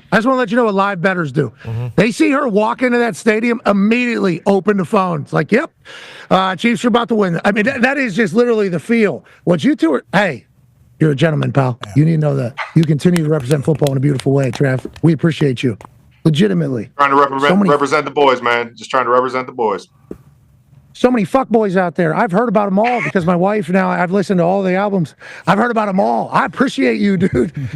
And also, I think there's one coming where it's like going to be great. Like, hey, guy, good thing. You know, like that'll be great in my house. There might be a few. I don't know. There might be a few. Have you heard any? Do you get are you a test ear? You know, I can't say any of that. You know, I can't say any of that. I hear music everywhere. Okay, let's just say you're hanging out. Having a little dinner. No, we're having a little dinner. All of a sudden, the creative juice sparks in the absolute beast that you're sitting with, who is going to go down as maybe the most famous icon in the history of music. And she starts thinking something, and you go, "Ooh, I like that." Are you a motivator at every single time? Oh, come on now, you know it. I'll never chime in, but you already know it's full. I'm here to support it. I'm here to see where it can go. You know what I mean? And I'll tell you where it went. That stadium was bananas that we were in. Lucas Oil Stadium. We were talking about it earlier when you said you were feeling 22. They had those lights on their arms. She had every single person in there. It felt like it was moving the actual stadium. It was electrifying, Trav. I mean, I can't. It was awesome. I know you have a great time. I thought the European crowds were crazy, man. But I'll tell you what, man. Lucas Oil, I got to go to the last night over there in India, and they were going nuts. I mean, I think I've seen that thing rocking when the Colts are playing. They might have had that thing rocking even more. Might have. I mean, okay. Yeah, I think that's definite, brother. I don't think you have to question that. I think you can say definite. Speaking of off the field, before we let you go, we know you have a lot of work. Connor has a question for you. Yeah, Travis, also representing on the silver screen. Happy Gilmore, too. You are now part of the Sandman squad, Congrats. I assume. How was that? How was working with Sandler? And how many lines are we working with here after your incredible debut on FX as well? Man, I appreciate that. I'll tell you what, man, that was a dream come true. I thought SNL was going to be, the peak of my acting and showman or entertainment career. Working with, Happy Gilmore himself, the Sandman, and Happy Productions, it was off the chain, man. They're so professional and yet so fun to work with. I felt like I was working with like the Andy Reid of the acting world, man. And he is every bit as cool off the screen as he is on the screen, man. And that was a dream come true, man. That was awesome. I'm in I believe a few scenes. Ooh. I got a pretty hefty load in there. Oh, hefty load. Okay. Oscar. Okay. Yeah, maybe. Hey, we up for any awards in this entire thing? We think maybe, what is that called? The one that isn't best new actor, maybe. What? I don't think I'm up to those I don't know, that caliber of acting yet. And I don't even know if I'm in that much of Happy Gilmore to even be hefty loads. For an award. Hefty loads get awards. Hefty loads. That certainly did. Did you guys play any hoops in your downtime? Yeah, in your downtime. Did you take any oops from the Sandman? Man, I wish. I was only there. I was there on the bye week, so I didn't get too much time to really hang out. But you already know we got to get on the court with the Sandman. Hey, the Chiefs are still the Chiefs. We can't thank you enough for being awesome, and thank you for swinging by, brother. Keep crushing life. Always love coming on here with you guys, man. You guys are the best. We'll catch you. How's New Heights? I didn't even ask. How's New Heights? We love it. We're rolling, baby. You guys are great. We're rolling. We just had another great Will Ferrell on there last week, man. It was cool as hell, just chopping it up with him, talking about Frank the Tank and Anchorman and everything, man. It was awesome. And then Walter Payton Man of the Year, giving back to the world, making the world a better place. Wow, growing a fantastic beard right now. Is this playoff beard here? Oh. Just a little playoff beard. It's gonna get real ugly if I make it to the Super Bowl. Like your brother. Do you have like your brother's beard too there if you wanted? Oh yeah. It gets just a little, I don't know, different shades right there. Just a little flavor savers right here. Yeah. It looks great. Can't wait to watch it all the way through another Super Bowl, I hope. You're the man. Ladies and gentlemen, Travis Kelce. Yeah, Travis. He's feeling 22, dude. Yes. When's the new Happy Gilmore come out? We should have asked. I think it's this year. Summer, probably. Definitely. Yeah. Summer. July 4th. Do summer movies do well? This one will. Is it going straight to streaming, or is this going? It's Are they Netflix. doing the It's whole on movie theater Netflix. gimmick? Yeah. As far as I know, it was made for Netflix, but I could see that being the kind of thing where it's in theaters for a couple weeks and then Didn't Sandman Netflix sound like gets a it. 10 piece Yeah. Netflix deal or something? He did. Yeah, because if the movie theater gimmick, we don't need it. You know, like, Yeah. hey, I appreciate you. Just make me upcharge and then send it to the movie theater. Make me pay an extra ticket worth $12 or 15, 20, whatever the hell it is, on top of it, so I could stream it at my house and send it to the theater. Let it count as the box office. There's no reason that I gotta leave my house in 2025 to watch any of these movies. Amen. Now, Tom, whoa. Nick, I still want movie theaters to exist, though. No, I'd like you got to a be able to great go- idea there. That's a good compromise for everybody. Well, they do it with the rentals now, where it's like you can rent a movie that's still in theaters, but it is like $20, but it's not immediate. I think I'm willing to pay. Happy Gilmore 2, sure, it could go straight to Netflix. Okay, something that Tom Cruise is starring in, that's made for the big screen. Yeah, like Yeah, you need to go see that on IMAX. You need to go see it on IMAX. If Bradley Cooper's in it, we're going to watch that on the big screen. Bingo. You know, because Coop's in it. If our guy Glenn is in it, Bingo. Probably if it's streamable, going to watch it. If it's meant for streaming and it's a series, going to watch it.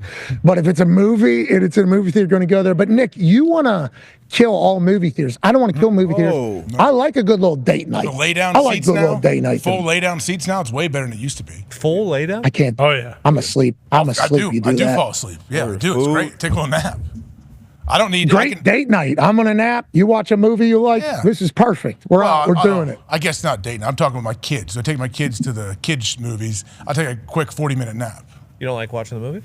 I love it, but I could fall asleep through my own. If you show me a video of my own death, I could still fall asleep through it. Excuse me? What? Yeah, like people say, "Oh, how'd you fall asleep?" I could fall asleep through anything. How long is your death? For your own death, though. Why would somebody? What is that even? I don't think I fully. I mean, if I've they never show heard me a that video before. of like, "Hey, this is when you're going to die and how you're going to die." If I'm tired, I will fall asleep at some point throughout that video. I don't. So they can't capture your attention if they're telling you exact information that you're going to need to know. I love that about you. That's why you should never drive. And the fact that you drove over to Indianapolis today to be in the Thunderdome, we're very grateful for. This show will continue on ESPN Plus, Disney Plus, YouTube, and TikTok Live, which is still going. Still going. And we'll continue over there. We'll see you tomorrow for Aaron Rodgers Tuesday. What's he going to say? We shall see. Raw on Netflix tonight. Wildcard tonight. Have a good one. I think I really nailed that one, boys. I feel like. Well done. In the history of those things, I was in the middle of that one. I'm like, this one's a 1. You know, and then I finished it with a little less sauce than I could have hoped for. So I dropped it probably 7 out of 10, you know, but those things are all happening in my head while I'm speaking. I hope everybody understands. You that, reminded AJ. me that there was a playoff game tonight. I completely forgot. So that was a nice little reminder on your sign off. You want to know something that was fun? Fun little game? I could take a guess. Go ahead. You also, wait, you either didn't know it was Monday or you also didn't know there was a game tonight. Well, I know it's Monday because it's Monday Night Raw, brother. Sure. Okay, On Netflix. I obviously knew that last night and yesterday, what days of the week it was, as we had football just nonstop. Completely forgot about that wild card game until eighth of a second before it came out of my mouth, obviously, because this is a big deal. Vikings-Rams is a good game. This is a very good game, especially with where this Rams team is. I think a lot of people are thinking that maybe the Rams have a lot better chance to win this game than a lot of people are giving them credit. A lot of people are saying, wait, Stafford, Puka, and the boys are healthy and rolling, and we know the Minnesota Vikings have been electrifying, but if that defense for the Rams is able to get a few stops and Matthew Stafford is able to be opportunistic on the offense, go score some, hold the phone. And it happening over there in Arizona, I know that takes it out of being whose house? Rams house. But I don't think anybody thought it was going to be Rams house anyways. Minnesota Vikings fans infiltrate that place probably very quickly, and that becomes a skull chant quick in LA. Now it's like understood that this is probably going to be a lot of Minnesota Vikings fans. I think the Matthew Stafford-led LA Rams understand what they're doing for the city in which they represent and everything that's going on. I think this is a nice getaway for them away from the chaos that's been taken away in LA. It's almost like a bowl week, you know. Schefter said like a Super Bowl, but obviously nothing compares to what a Super Bowl week is like for teams, but it is like a bowl game whenever you take a trip away and it's only you and maybe your close family and there's no distractions, and although the world is potentially in a much different place outside of that building, inside you're just locked in on ball. I think moving the game to Arizona actually helps the Rams more than it hurts the Rams, but that doesn't mean I don't like the Minnesota Vikings tonight with Van Ginkel and that B-Flow defense able to absolutely cook, AJ. Yeah, speaking of, we see a helmet right there with the Guardian cap fall off, and I don't want to detract from the game, but you see yesterday, Guardian cap concussion we had happen. Yep. What? Unfortunately. Yeah, I don't know about concussion. I can't say exactly what happened, but concussed. Wait, that can happen? That was scary. That was very scary, for real. Yeah, it was very scary. It was very different game than the game that's happening tonight that I was just talking about, but I do appreciate It the popped fact off. that the In Guardian, that clip, you see it pop off the helmet. I don't know if you can see it or not. It got me. Dude, the Tampa Bay guy, the big offensive lineman that has it, Blends it's right always in. so obvious. It is. The Guardian Blends right caps are in. always so obvious. What's that, Tone? I said that one blends right in. The Tampa Bay Bucks Guardian caps are some of the best. The helmets look like they're your cowboy hat on top of a helmet, the Guardian caps. It's just like you want me to look at it. Like it is a zoom in feel to it. But B-Flow in that Vikings defense could potentially have a day against this Rams offense. D-Butch, how does B-Flow's defense, kind of match with what Matthew Stafford and the Rams have cooking? I mean, they mix it up. Now, with that offense is Puka. Puka is the guy that you have to stop. He is the game record. They do want to run the ball, too. But B-Flow mixes it up, and they intercept the ball at a higher clip than anyone else. So if it's one, I guess, thorn in the side for Matt Stafford is throwing interceptions or pick sixes on this stage. But if you look at this game, you look at the head coaches, two very, very good head coaches, especially on the offensive side, two good defenses. I think the Rams' defense is a lot younger, great up front against the run, but probably could be exposed a little bit in the pass game. And I don't see him blitzing as much as we saw like Aaron Glenn do, and makes Darnold very, very uncomfortable. So I don't know which way this game's going to go. I think it'll be a great one, though. I do too. Like I'm legitimately befuddled about how tonight goes. I don't think I've even made a pick yet. Tone, where's all the money at for this particular game? Old Vikings and Rams Monday night wildcard game, which a lot of people aren't happy about. I've seen ex-players talk about how stupid the Monday playoff game is. It's like, I understand the broadcast is going to be amazing and it's a primetime game and it's Monday Night Football and it's a part of a deal. We get it. But even if you move them to Sunday instead of Saturday, early game on Sunday, whoever wins this, it's like, why would you risk a less? People aren't thrilled about the Monday night, but I'm excited there's a primetime game on. Much. I'm excited. People aren't pumped, though, about the scheduling and the rest and everything after that. I can see why. It makes sense. You put a disadvantage, and then you got to go up and see one of the best teams in the next round. So, yeah. It's at least have them play on Sunday. They're playing on Saturday. Right? Aren't they? Isn't the Vikings? No, Sunday, 3:00. Oh, okay. I think. Okay. I think it's Sunday. It's the early game. That's correct. Okay. They already played two earlier in the year. This was the Darnold face mask to end the game. Vikings Rams. Thursday night. Thursday night, yeah. And then also, I believe there was a report that the Rams have a photo of MCDC telling Kevin O'Connell after last Sunday night's game, hey, we'll see you in 2 weeks. So the Rams are very pissed off, too, getting counted out. And granted, now that the Commanders won, even if the Vikings were to win, they wouldn't see the Lions, actually. Yeah, but I guess MCDC did say to the Rams, you got no chance. Tone, what are the bettors saying? Who's winning? 54% are on the Vikings. That's close. All right, so let's make our picks, shall we? And this week, Toxic table. I'm sorry, go ahead, Tone. I was just going to say this weekend, favorites were 3-2 against the spread. The under was 4-1, and the public went 4-1 for the majority of those picks. Public went 4-1 for those picks. AJ and I both went 3-2. Ooh, on the no, weekend. I think they said you went 4-1. I did not see the updated graphic. I went 4-1. I can't believe I picked the board. Broncos. I picked the Broncos, I guess, to cover. Yeah. It looked like they were going to. Early, 7-0, brother. 7-3. They even had the lead. Made Tyler Bass come out and kick a field goal. Hold a second. Are the Broncos going to be able to do this thing? Bo Nix can extra a long ball. Oh, my God. The Buffalo Bills. We knew they didn't have enough talent. They shouldn't have traded everybody away. They should have fucking paid somebody. The Bills lose again. 31 straight points. 31-7. Everybody shut the fuck up, please. That's what the Bills said. That's literally what the Bills said. Awesome. What did D-Butch go? I didn't see down there at the bottom. D-Butch, what did you It's not bad, boys. Everybody above 500. We're making money. Hell yeah. Stanford Steve on 3-2. Hey, I'll tell you what. Let's go, boys. Doesn't feel good to be me on this graphic, but I am happy that we're all above 500. We're all above 500. You know, because them utter shows, ain't that right? Yeah. Well, and he was kind of flip-flopping. He almost went to the other side on a couple of those, so I'm glad he, stood pat. And 3-2, not bad. Nobody, everybody over 500. You kidding me? Good. Seeing the board at the most important time of the season? Love that. Let's have a nutter night like that, right? Let's have a nutter one of those.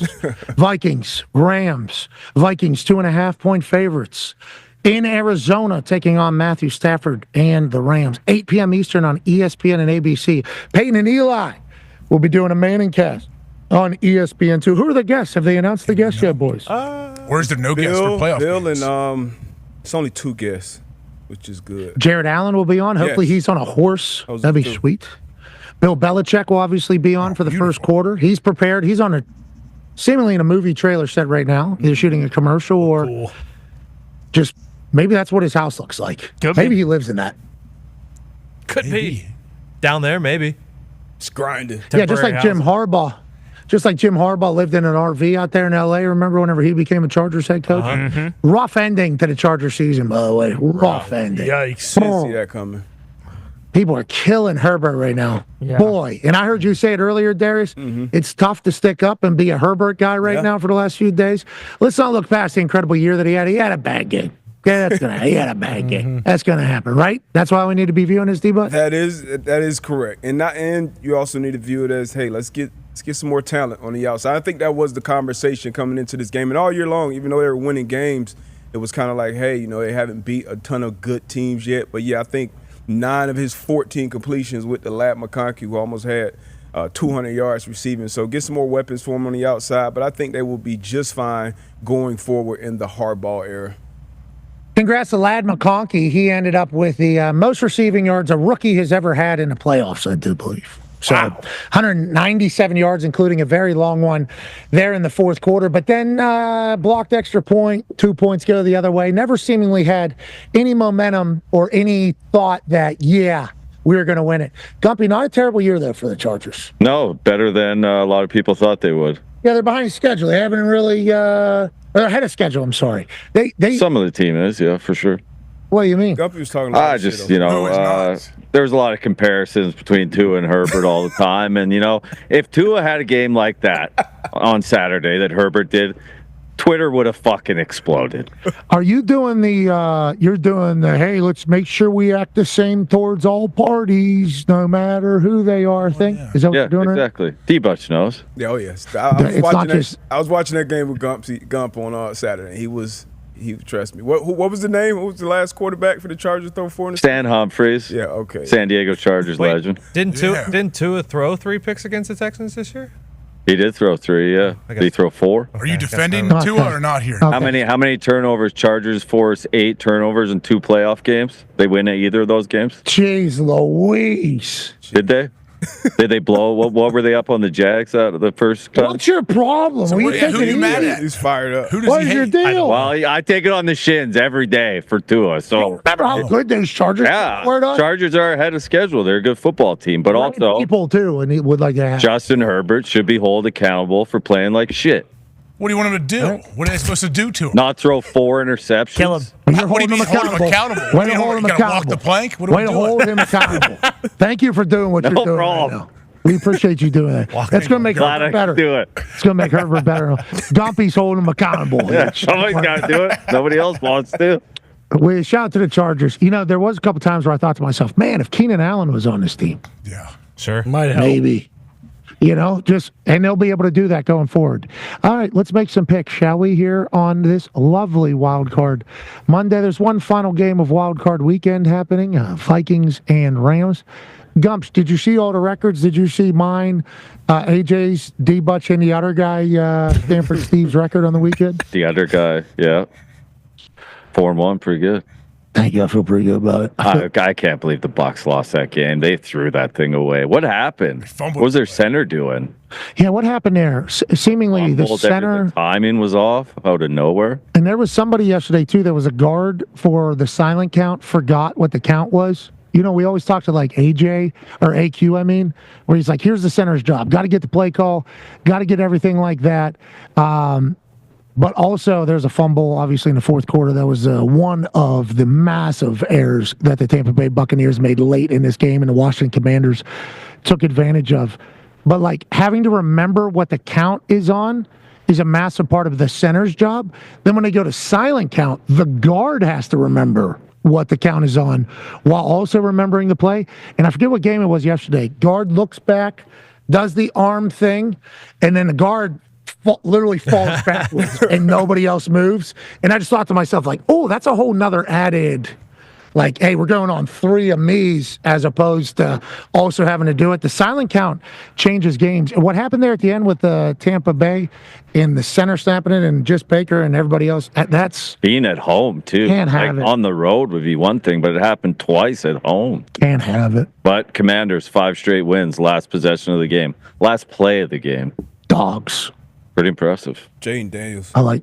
Unreal. So good. Unreal. So good, D-Bud. Lions don't like playing against mobile quarterbacks either. Foxy knows. What do you mean? 100% facts.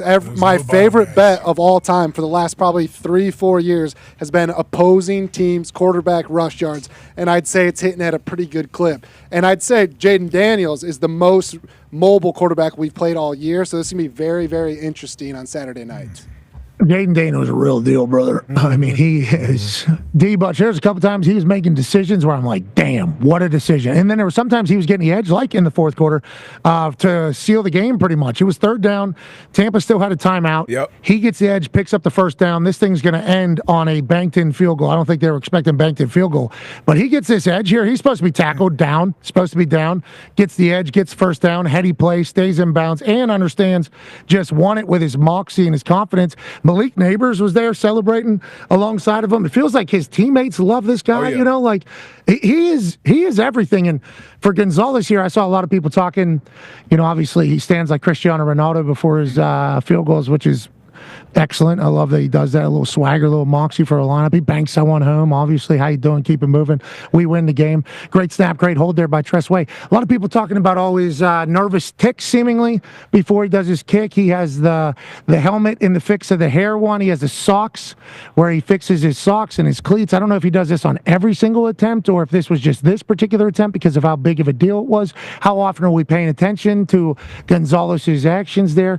And then the helmet one was the one that really drew a lot of attention because he doesn't have a lot of hair that's fixable. So every time he would touch his helmet, then do this, and then he would do it again. Is it time? Nope, not time yet. Let me go ahead and do this. And then I think he gives it one more go. Yeah, and then he kind of almost one more. They caught it all, and they captured it all, and then they put it on. All right, so I think what he was trying to do, I think he probably does something of this nature before every single kick. And I think as he was walking, timing-wise, was trying to figure out the perfect timing on when he thought it was right. He's not the only one, though, that has built up these things to do before a kick, because you got to remember, like, kicking is such a mental thing. You're trying to get yourself into the same exact mental frame and mindset every single time so you can execute something that, is dependent upon you being this accurate while you're hitting a ball. So people develop a lot of these things. I used to lick my fingers before I punted because I didn't want to drop the ball. And I guess it was kind of a nervous tick because I would feel if my fingertips were dry. And if they were dry at all, my immediate thought was like, oh, fuck, I'm about to fumble this ball. So I'd lick it. Then if we didn't snap the ball quick enough, I lick it again. There's videos of quarterbacks, I think, licking their fingers a lot. Could be considered a nervous tick. Could also consider being, I want to feel perfect before this particular rep. It's not just in football. It happens in other sports as well. Obviously, golf. We have the video of Harmon. He does the waggles, which really became a part of the conversation whenever he was becoming like a top 3 golfer in the world. And we were trying to watch it on TV, and it was impossible, Gumps. It was tough to watch on TV because all you keep thinking is hit the fucking ball, guy. But all he's thinking is he's trying to feel exactly perfect at a moment. He has no idea how many waggles. He probably knows that it's going to be a good bit. Hopefully it's not 12, 13, and then hits it pure right there. Look at hold the pose, too. You have to hit it pure after all that. Pose. Imagine if you skull that thing off someone's head after doing all that. Well, that's what the Miz does. But for these people that are able to execute at a very high level, it's I think in their head they're just trying to get to like the perfect mindset. And obviously, we all remember what Jason Kidd used to do before every single free throw, where he would have his routine and then he would do the kiss. I don't know if he ever shook up from that, if he didn't feel like the kiss was delivered properly. It's also in baseball, I think, before guys enter the batter's box. There's a lot of stuff with like the gloves and the tape and everything, just trying to make sure everything feels perfect for you to go and execute your job. Who's this lad? Nomar Garcia-Parra, Red Sox legend. Me and Ham's husband. Yeah. Oh, I know Nomar. Sean Casey had his whole. Sean yeah. Casey had his routine after every single pitch. Sean Casey's boom, boom, unstrap and stretch. Do the whole routine between pitches. Between yeah. pitches. Oh yeah. So Nomar did it. Nomar was between pitches too. Yeah. Oh shit. It's more like I think it's like a routine for a lot of these guys where they're doing the exact same thing. That's why they started the pitch clock, so guys stop doing shit like that. Legit. And pitchers, there's another thing. Pitchers have some of these too. There is routines that some guy get into, and I think it's a form of OCD. I believe it is a form of OCD. I'm not a psychiatrist. I just saw a lot of people talking about that. It's like, but whatever makes you get into the proper frame of mind to execute your job that's going to be able to feed your family and help your team, I'm okay with. But boy, TV people can help by not showcasing the entire thing. Yeah. You know, that would, because I assume he's pretty embarrassed that the whole world witnessed what he has to go through before. It was the helmet touching his head. It kept going back. That was the killer for me. Like the hair thing's one thing, but he let the helmet touch his head like 5 times. Yeah, there's 4 right there for keeping try. We don't have to shut it. Next game, they're going to find him. Yeah, you know they're finding him next game. No question. I know. But for the golf, they stopped with Harmon. They stopped showing all the waggles. Yeah. They started catching him a little bit later in his routine, so we didn't have to see it because I think they thought about that. But it's like, in these sports that are so, like, you know, you got to execute down to the 1/8 of an inch or whatever. There's some people that overthink it, I would say, and have to feel absolutely perfect. I'm so thankful that went in because somebody that has that in their mind of perfection, that type of miss could be. You hit a game-winning field goal to go to the next round of the playoffs. You do whatever the fuck you want, brother. Bingo. You know what I mean? If you're going to keep hitting legit. As long as it goes through the uprights, who gives a shit? Like Adam Vinatieri didn't have much in it before pregame. Matt Stover had a few things that he had to do before every single kick.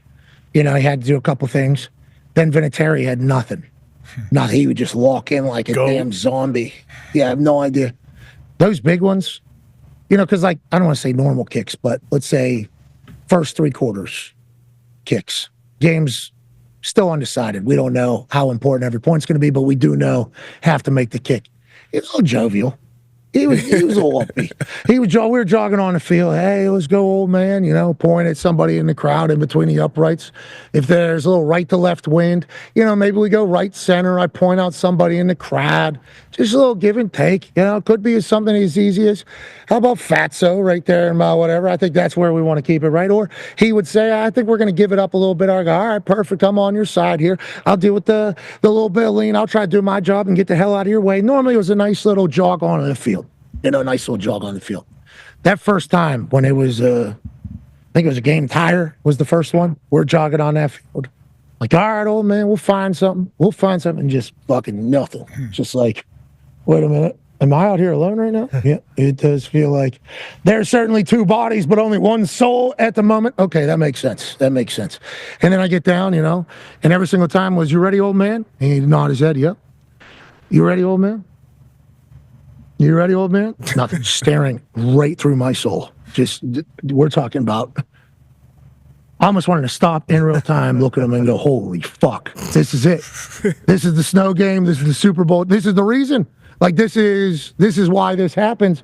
And then obviously, boom, bang, pow. Next thing you see is this one right here from Adam Vinatieri. And it's like, wow, I was just in NFL films right there. I was in the Super Bowl kick. I was in the snow kick. I was just in, like, the most clutch person, I think, in sports.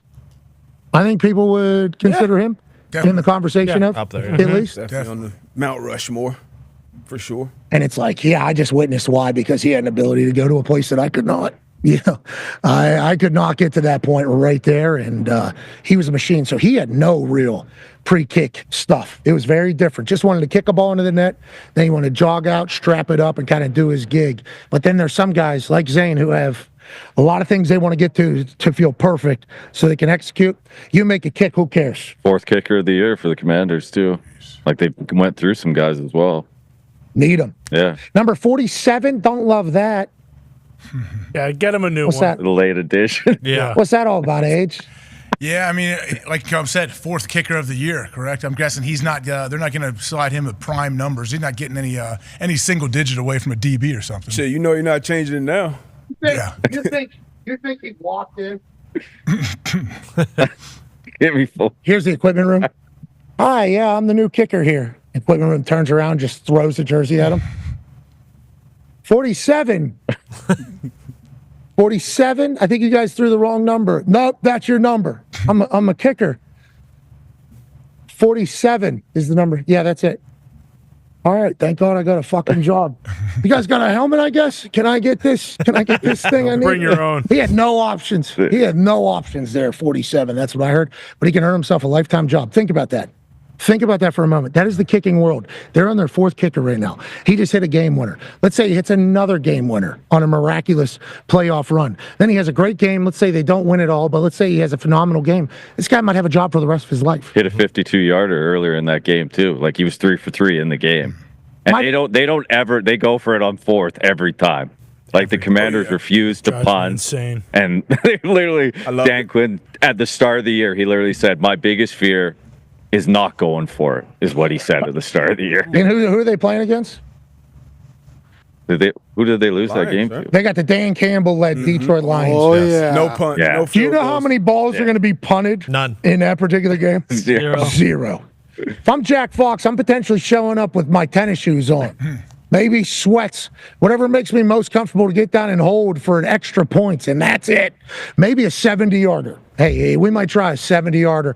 Hey, Jake Bates, good luck out there. And that stresses even more. The teams that are like that, and people are going to think this is ass backwards, the punter and kicker for those teams that never punt or never kick have to be good. Like, they have to be very, very, very, very, very, very good. Because if you only punt or kick every once in a while, it's probably whenever you really need it. It's probably only when it's a necessity. And if you have somebody that's not good trot out there, they're going to be cold, haven't really repped much, no idea what they're doing, and they miss. That's catastrophic. Got to have good dudes. Just ready for one a game. That's like Jack Fox for the Detroit Lions. He might be the best in the game. He might be the best in the game, but he only punts, once a game, twice a game. I think he's had 4 games. I think he's had 4 games where he didn't punt at all, and he was still first-team All-Pro. And I want to say he broke the record for net average of punts this year, whatever that means. You would know more than me, Pat. But, yeah, he's outstanding, and he only gets a couple tries a game. So gross average is how far you kick the punt whenever the person catches it, the returner catches it. So from line of scrimmage, even though we're punting it from 11 yards, 10 yards behind the line of scrimmage, we only get credit from the line of scrimmage. Field goal kickers get credit from where the ball's spotted. Okay, sounds like bullshit. Line of scrimmage to where returner catches it, that is just your average, gross average. Net average is after return, where it ends up at from line of scrimmage. And net is the one that matters. Net is the one that matters because that's how much you actually gain for your team. Now, granted, if you have a high inside the 20 number, that's potentially because you don't have a lot of full fields to work with. That could mean your offense stinks, so you're able to pin, then you're able to stop, then they punt back. Your offense isn't able to move, so now you're punting into a short field a lot, so your gross average can't be that great, and your net average can't be that great, but your inside the 20 number should be gigantic because you don't have a full field. Like, there's a lot of guys who have huge gross averages, like punting to the returner, and then their net average is crap. And probably tells you that either the coverage team is shit, which could be the case, or they're hitting balls that are out kicking coverages, which means not a lot of hang time. Hitting low liners. Yeah. Anybody in the NFL can low line one like 60 yards if they wanted to. That is just like, sometimes you'll see punters do that, and like even in training camp, there'll be guys trying to get jobs or whatever, and they're like low lining balls, and you'll see the preseason game, and they're trying to get that number up, but everybody sees it and is like, that's going to the house, that's going to the house, that's going to the house in the NFL. So those guys that can boom it, hang it, and get big net like Jack Fox, that's why he's first team All-Pro. I remember Tone and I were looking at the numbers. It was hard. He didn't have anywhere near the amount of punts as everybody else, so I didn't love that because he didn't have to showcase it. But all the punts that he had, he made most of. And it's like, that's even more pressure. That's even more pressure. So he's a dog. He won't have to pump much. Let's go to tonight's game, shall we? Let's make our picks. Gumpsh, who do you think, how do you think this particular wild card game goes? Everything to me says Vikings, but I worry that Flores won't be able to confuse Stafford the way he confuses other quarterbacks. Give me the Rams plus 2.5. Oh man, Gump. It sound too Okay, Gumpsh, like I think I'm off the Sam Darnold wagon after what happened. What? One game? That was bad, dude. It was bad. It was old Sam Darnold. he was overthrown. He got the jitters. Yeah, It I'm was worried. Sunday Night I'm worried Football. about that. I'm worried about it. I think the Rams. I think Stafford has a big game. I think the Rams defense does enough where they can get this done. Connor, tell Gumpy he was waiting all day for Sunday night. I mean, I don't know. I've seen a lot of Sam Darnold since his time with the Jets, and now I also definitely think the Rams and just the McVay KOC thing. Whoa. I do. I mean, their D line is awesome. I can't wait to watch Jared Verse tonight. He is such a dog. But no, I would go Stafford and Puka. I think I trust them a little more than Sammy Ghost Darnold. I just don't believe it. Sammy Ghost Darnold is not back. He had one night for the NFC first overall seed, and he was overthrowing some guys because he was zeked up. Okay. Sue him. What you guys are, you're holding this against him. D-Butch, how do you see this one going? You know what? I've been on record in the past saying Sam Darnold absolutely stinks. And as years have gone on, back. He's gone to other places. You get around a guy like KOC, you get the talent around him, you get the road that he's went, and he's matured. I'm still in on Sam Darnold. Now, obviously, the last time we saw him, it was bad. I think that was more so of an Aaron Glenn absolute masterclass, which I don't anticipate the Rams will give him tonight. So I'm going Sam Darnold and the Vikings, minus 2.5 over the Rams tonight. Okay. Mm-hmm. Sam Darnold absolutely stinks is what Darius said. In the past, and that was true at that point. Now we got new information. He's a new guy. He's a new quarterback. I like him. First 14-win team on the road. I like him. I think Sam would say that, actually, right? Don't you think about who he was? Mm-hmm. Don't you say, I was playing bad football. I was a crap football player back then. You think he would say, I think so. I think definitely. Yeah, I think we know as players before anybody else knows, and we hear it in the meeting rooms, we see it on TV, and then you got to respond, you got to react, you got to learn from it, and that's what he did. Okay, D-Botch is with the Minnesota Vikings. Darius is very loudly with the Rams. So is Con Man. Ty, who do you like? I'm sorry, Gumps is very loudly with the Rams. Ty, who do you like? Seems like everyone was on the Vikings, and then now it's kind of starting to turn towards the Rams. Vikings are very good. I saw it firsthand a lot of the year. I think, it'll be a good night for Sam Darnold to kind of put last week to rest and let everyone know, hey, I am going to be a $55, $60 million quarterback next year. I like the Vikings. 60. I think there is a lot of money to be had for Sam Darnold, who's about to be a free agent. Will he return to the Minnesota Vikings, maybe with a franchise tag, or will he test the market? Tone Diggs, are you rolling with the money, or are you picking the Rams? I'm going to go with the Vikings minus the 2.5, and I'm probably going to alt spread it to Vikings minus 12.5. I don't know if it's going to even be close tonight. Jeez, Tone feels good. AJ, there's been a lot of different opinions on how this game's going to go tonight. You are 3-2 on the weekend thus far. Congratulations to you and to D-Butch and to that other guy. Stanford Steven. Do you go to 500 on Wildcard weekend, or do you go to 4-2? AJ, who do you like? How do you like it? Yeah, I plan on going to 4-2 on Wildcard weekend, and I am riding with the Minnesota Vikings minus 2.5. I think Flores, throws some exotics at him, even though I know Matthew Stafford's awesome. He's seen everything. He can make every single throw. Love what he can do. I think Harrison Smith maybe gets a pick tonight. I think Sam Darnold gets back on track. I don't have the recency bias as much. I'm not worried too much about what happened last time he took the field, so give me the Vikings. Okay, I love that. Also love the fact that this game's being played in Phoenix. Glendale? Is that where it's at? Is AQ going? Yep. AQ should go. Do the coin toss, maybe. They might do the coin They toss. said the tickets were going like hotcakes if D-Bone was in a drive-thru. Wow. They said that's fast. They said these tickets were flying out there, and I don't know if it's just Los Angeles people who have had to evacuate, and once again, we can't stress enough how sorry and devastated we all feel for what you guys are going through. That is. Some of those pictures, before and after pictures, are just like devastating. I don't even know how you even get back or what is the even thought of potentially getting back. But Phoenix hosting that is going to be wonderful. And remember, the turf is going to be pristine because that thing rolls itself outside and then it comes right back in to get water. It's going to be a magical night in Phoenix for this last game of the Super Wildcard weekend. But I disagree with Bubba Gumpino. I think Sam Darnold spins it tonight. I think Justin Jefferson goes crazy. I think he got the jitters out at the right time, which is the last game of the season for the Minnesota Vikings. There's some Minnesota Vikings fans, that I've talked to that have given up hope on this Vikings team. They said this is the team. We knew this was the team. Even though they won 14, I don't love that at all. I will take the Vikings -2.5, even though I love Matthew Stafford. I appreciate Matthew Stafford. I love Oos, too, Puka Nacua. I love Cooper Kupp. I love that young D-line. But I like the Minnesota Vikings tonight to win. I think they're going to get it done. And boys, I believe that is if you can see what I can see.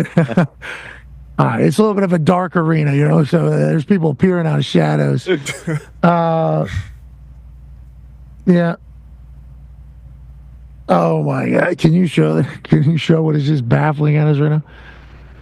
Look at that. SJ Sharkey. Holy shit. Yeah, right. Kind of a horse head. Thank you, Sharky. It's Sharky. Thank you, Sharky. We got a little SJ Sharkey ceramic mug. We got a Sharky mug. Be careful, he looks hungry. Holy shit. That's a hungry shot. That's a hungry shot. Oh, look at that coat. Shit. This is pretty nice. That's a nice Letterman, too. They got an incredible young Paisan playing for that team. Look at that jacket. Yeah, but they stink. Not as bad as they stunk last year, though, right? Got some young guys. But you guys are back. You guys are back. You're back. This year? Oh, put that on, Gumps. That's a good Put that thing on. Why does his mouth move? Yeah. He's not. Guys, it's kind of like a horse head. Do you have a... Very much so. You look like, T-Rex. where's the... Are his teeth sharp? Can you feel those, Gump? Oh, it's in the back. It's in the back. I forgot. That's where... His fin? I think he said he's going to eat. Oh, you kick? You kick good? Field goal. Yeah, you guys need to be scoring goals, though. Buzzers. That's what you need to be doing. Whoa. That's clean. Whoa. Gordon Bum. Wow. Holy. Oh, he's making it rain on you. Thank you, Sharky. Yeah. Hey, Shark. Hey. Oh, that was sick. It's very nice of you, Sharky. Thank you, Sharky. Holy shit. They suck. Tell them we said they suck. What's that, Sharky? These guys say you suck, Sharky. No. You want me to put the jersey on? Sharky. Jeez. You're going to put the tarp on. What's the record? What's the record again here for the Shark? It's not good. Pure shite. Yeah. Golden Knights have beat him like 10 times this year. You It's 10 bet the shite Sharks and every more night shite. at like plus 200 on the money line. You'll Hey, make they're the saying bet. the Sharks are shite. That's what they're saying in my ear right now. Yeah, you don't have ears. Okay. Got it. Holy shit. You see that muscle, boys? Jeez. That's a neckton mentality, brother. I will say, I mean, even though they this are coat is shite, unbelievable. this is a zany mascot. I'm a fan. Sharky's got the He's juice. very zany. Yeah. He's got the The juice. thing about him, man. The merch is, the gear is Oh, he just tucked clean. his Oh, mouth. yeah. Needs He to be just because the tucked his team mouth. fucking sucks. Yeah, go for it. Guys, Oh, what happened to his mouth? Oh, okay. What you do? Oh, there it is. It's I don't falling like out. the Finn logo. I'll be honest. I like the old shark logo like he's got on his Yeah. chest. The old Yeah. one. Which one? So much. I don't love this. This is like a don't like whale this one? almost. No, the one on Sharky's Thank chest. you, Sharky. Thank you, Sharky. Thank you. That was very kind of you, You're a Sharky. good man, Sharky. Team might not be good, but you're great. The zaniest Little bit of a shark. shock. I like the Like fin. Sean. I like the fin on the back. No number though, because of the fin. This reminds me of like going whale watching, Yeah. doesn't it? Yeah. It's the old orca. Hartford This looks like an orca. That's kind I don't know. It does, right? I mean, they've changed that, haven't they? Yeah, no wonder they're shite. Yeah, They're not that bad. They're getting better, boys. the whale tank. They got Bub. some good young talent. Who? I heard about a paisano. They said. Sharks are like plus 200 to plus 300 every night. You bet them on the money line, you'll make some money. Thank you, Sharkies. That's what Sharkies Does do. mean they're Okay. shite. It's a hungry Sharks. And they gave me a jersey. It's a very kind of them. They even Good gave me the tarp. strap. They even gave me the strap thing. Oh, shit. Put through my That's leg. legit. Yeah, Yeah, I don't think it's gonna fit. that's a game jersey. That is a good tarp. Oh yeah, I'm in a good spot, boys. I'm in a good spot. What was the coach of the guy that went against Gordon Bombay? Wolf the Dennis This is the Stanton. coat. Yeah, this is the coat he used to wear. Yeah. Team You see on the Iceland. side here, SJS. That's pretty real? sick. Shite Junior Shite. Jeez. What it stands for? That of a. I don't think that's what it was. San Jose Shite. Santos. Good coach. Could be the San Jose Shite boys. Would they beat Utah hockey? Yeah. Sorry. Oh yeah, Utah hockey shite. What? Oh, Yeah. no. Are you sure? They actually just lost to them You like wanna 3 talk- nights ago. They lost 2-1 to Utah. Yeah, you want to talk about shite? Oh, Utah won? Utah? Oh yeah. What about the Pens? Are the Pens still shite or no? Pens are playing decent. They were. ball. They had a bad weekend, but they've been playing good lately before that. What? They're good. They're in the playoffs. You know who's is like We're in the playoffs. They're lurking. one of the They're in the worst hunt. teams in hockey is the Broadway Blue Shirts. The New York Rangers absolutely stink. Oh, sorry about it, Bruce. Sorry Yeah, it's about over. it. Hey, Bruce, a lot of Giants shout-outs this weekend from the Field Pass. I don't know if you got a chance to hear any of those. Yeah, no, I did. Yeah, it's tough times. Michael Strahan was taking shots now too, but you know we've turned. What did he say? Xavier What did he say? Yeah, he was saying like, oh, we let Xavier McKinney walk and Saquon walk, and they're lighting it up on us on Wild Card Sunday. But I'm kind of over it. Happy for Saquon now that he gets to live with the You great guys are the offensive Pittsburgh line. Pirates. You Yeah. guys are the Pittsburgh Pirates. That's Pretty cool, much. isn't it, to watch your guys go succeed? No, it sucks, but No, yeah, it's fun. It's Come fun. on, Malik Neighbors was having fun watching the Commanders. Yeah, he's watching his guys succeed. It's fun. It's a good thing. he was like dapping him up mid-game while the Giants are down like 21 points. So yeah, it's great. It's all good. Great. Tell me how that LSU team didn't win with Neighbors, Thomas, and Jaden Daniels. Yeah, dude. Riddle me that. Well, there's an answer. Coach. Yeah, 2 words. And it's why Notre Dame's in the national championship. Shout out Marcus Freeman. But somebody said, I gotta get this out there. Somebody tweeted yesterday that he's barely a good college ball coach. All right. Come on. All right. Marcus Who Freeman, said that? Who? Yeah. one of Who the last said 2 that? coaches coaching. What Yeah. was said? What was said? Omar Kelly. So there was Oh, this is Miami Dolphins beat reporter. yeah, this is Omar Kelly. So the Chicago Bears report came out about Marcus Freeman. Omar Kelly quote tweeted and said he's barely a good college ball coach. I mean, the guy, Marcus Freeman's unbelievable. How dare Notre Dame's in the national championship. He's only been a college coach for a little bit, though, I think is probably what he was talking about. Like he just started in his entire career, potentially. I'm not.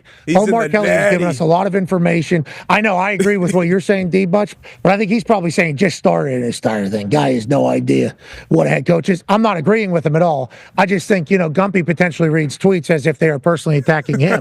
And sometimes that's not. I'm not a Notre Dame fan. Well, D-Butch actually sent me the tweets. So he knew D-Butch knew. Oh, so you're the one. I just sent it to. I had to send it to her. Is this real? I had to ask. It was real. We get on these planes. For 4.5 hours, and I'll tell you what, the "is this" question is gone. It's just everything is real, and it's like, boom. This morning, by the way, on the flight, 48 degrees in that plane. Yeah, it was an ice box. Absolute ice box. So cold. I had 3 blankets on. Three blankets on. Couldn't go up to the front, though, and ask them to turn it up because this has been a little bit of a thing between me and the pilots. It's a little bit of a thing. Because the pilots all live in Florida. Okay? So these pilots, when they come up, pick us up in the cold, they want to heat up this plane because of how, they don't like the cold at all. Tennessee going up to Columbus.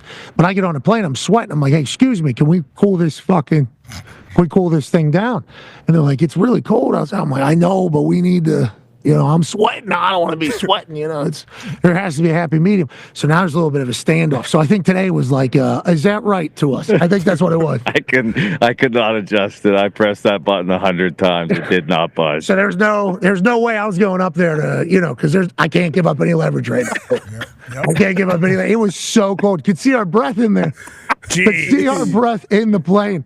It was awesome. It was great. I slept like a first time ever sleeping. Just passed out. Whoa. 3 blankets on top. Foxy, 3 hours. It was nice, wasn't it? It was nice, wasn't it? Good, yeah. Yeah, I watch you bums sleep on the plane all the time. Yeah, and I'm 'cause always it's like, nice. It is. these guys are so fucking entitled and spoiled. They get on a private plane. Let's go to sleep. Let's not enjoy this at all. One time. And then all of a sudden, I did it. Connor, I want to let you know, Snoozy McSnoozerson. So you were 2 feet away from me. You were snoring in my ear. I knew Sleeping on that's that. what it was. I was like, fuck, I was definitely snoring. Knew it. Right in the ear. It was awesome. No, it's been fantastic traveling around, but yeah, I think I might have been exhausted this morning. I think there's a chance. But I'll tell you what, I need to start doing that more often. You guys are right. It is pretty good. It is pretty good to wake up on the other side and be like, we're here? Holy hell. What it's like a time machine. It was like a time machine this morning. Skip all Woke the up in turbulence. San Jose. It's like blocking out without booze. Bingo. No hangover. Well said. None. Yeah. Well said. Time travel. Wow, so let's keep that thing at 47 degrees. Maybe. Gum's got maybe to let a it few go. He's notches fine. out. Can wear that coat. It was so cold. It was so cold. Walked in. Couldn't give it away, though, to the pilots. Could not. It's a good group. Okay, we'll be out of here. We'll be back tomorrow. Raw tonight on Netflix. Wildcard game on ESPN. I can't wait for all of it. We'll be back tomorrow with Aaron Rodgers. What do you think he's going to say, Age? What do you think he's going to say? What's going on? Yeah, I mean, I know he's going through situations out there with the fires, everything. I don't know. Who knows where he's what he's doing. Sounds like everybody's evacuated. Is that where we're at? There's like mandatory evacuations in a lot of areas. I don't know, like who is like. There's got to be certain spots where it's voluntary, where some parts of the neighborhood leave and some don't. Has anything contained yet? Have we heard anything? I don't know. Every time they show a map, I just think it's the whole, what hasn't been hit almost is like more of a question. They're showing entire. I'm seeing all the helicopter footage of like picking up the big buckets of water from people's pools and stuff. Like, have we gotten water there yet? Have we figured any of that out? I have no idea, but hopefully, and I know that's a huge thing that can't be happening in our United States of America in 2025. Who are we? What are we? Let's make sure we're taking care of all of that type of stuff. But those helicopters turn that sumbitch sideways, spraying that water. How about those planes, the Canadian planes that are on top of water and they're scooping up thousands of gallons of water? That's what they always use for those forest fires in Alberta. They're incredible, man. Because you can't go too deep in there, you crash. Yeah. But you got to skim enough to grab water. It is like, how did this become an idea? Think about it. All of a sudden, you're 40,000 pounds heavier too, and he's trying to get back out of there. Like those dudes, I would not want to ride on that. Incredible work by all of the first responders and firefighters, although we're not seeing it all. But yeah, here was I think that is the Canadian, I forget the number, C something Canadian, where it just scoops up water on the bottom of it. And if we're using ocean water from the begin with, I don't think I understand any of it, but I hope it gets taken care of for the sake of everybody. We'll be back tomorrow. Can't thank you all enough for allowing us to do this for a living. We were talking about that a lot with the Field Pass, where we're able to stand on the sideline of these games, these massive games. It's the dumbest life of all time. We're lucky to do it. Gumps, you look so cool. It's a good coat. You look like a Sharky, pal. It's awesome. Yeah, it was really cool to see that's the most emotion I've ever seen out of AJ Hawk on the touchdown at the end. That was awesome. Pure joy from AJ Hawk. It was. Legitimately. And then Jack Sawyer throwing up your hand signal right in your face. That was cool. Yeah, I texted with him about that a little bit. His little celebration. Was you texting Jack Sawyer? Whoa, this guy. His little, I didn't know he knew. President. It's an old school throwback that he threw out there. I hadn't seen in a long time, so yeah, I hadn't done it in a long time. He is a throwback. What was he, 2 years old when you were doing that at Ohio State? 0. He wasn't born. No way. But that's the thing about him. He feels like he would have been. You know, it feels like he would have been around. Man. They were dipping and ripping the edges all night. Oh, yeah. They were so him and JTT, awesome, like dude. their D-line. Yeah, their defense is humming. Yeah. AJ, talk about the blocking. You lost your mind for the boys blocking back here. Oh, yeah. I had a whole conversation with all of us. But, yeah, how his guys had the awareness to turn back and look, because look, there's one guy that could probably catch him, and you see Sonny Styles right there, puts his arms up. I'm not going to clip him up. Here we go. Just continue to get in his way and know that somebody is back there. There's always there's always a wideout or a running back chasing that's going to probably catch a D lineman or whoever has the ball. Have some awareness and just set a pick. That's all you got to do. Don't just you see 4 guys run and none of them look back, and all of a sudden a guy squirts through him and tackles the guy in the 10. Everybody just celebrate. And there was a moment where you've done that before, right? And you felt pretty proud of yourself, if you would like to elaborate. Will Allen, whoever, one of my favorite moments of my football life. I just blocking for one of my teammates. I turned around. I was running, can't keep up because this guy, Will Allen, I forget whoever it was so fast. And I sit there, I turn around, I see somebody, give him a little point, and then I get, as I push him, I like fall into the end zone as I'm pushing the guy. And I thought, like, man, that was a heady play by me. I'm glad I did that. Smart player. I'm glad I did that. Yeah.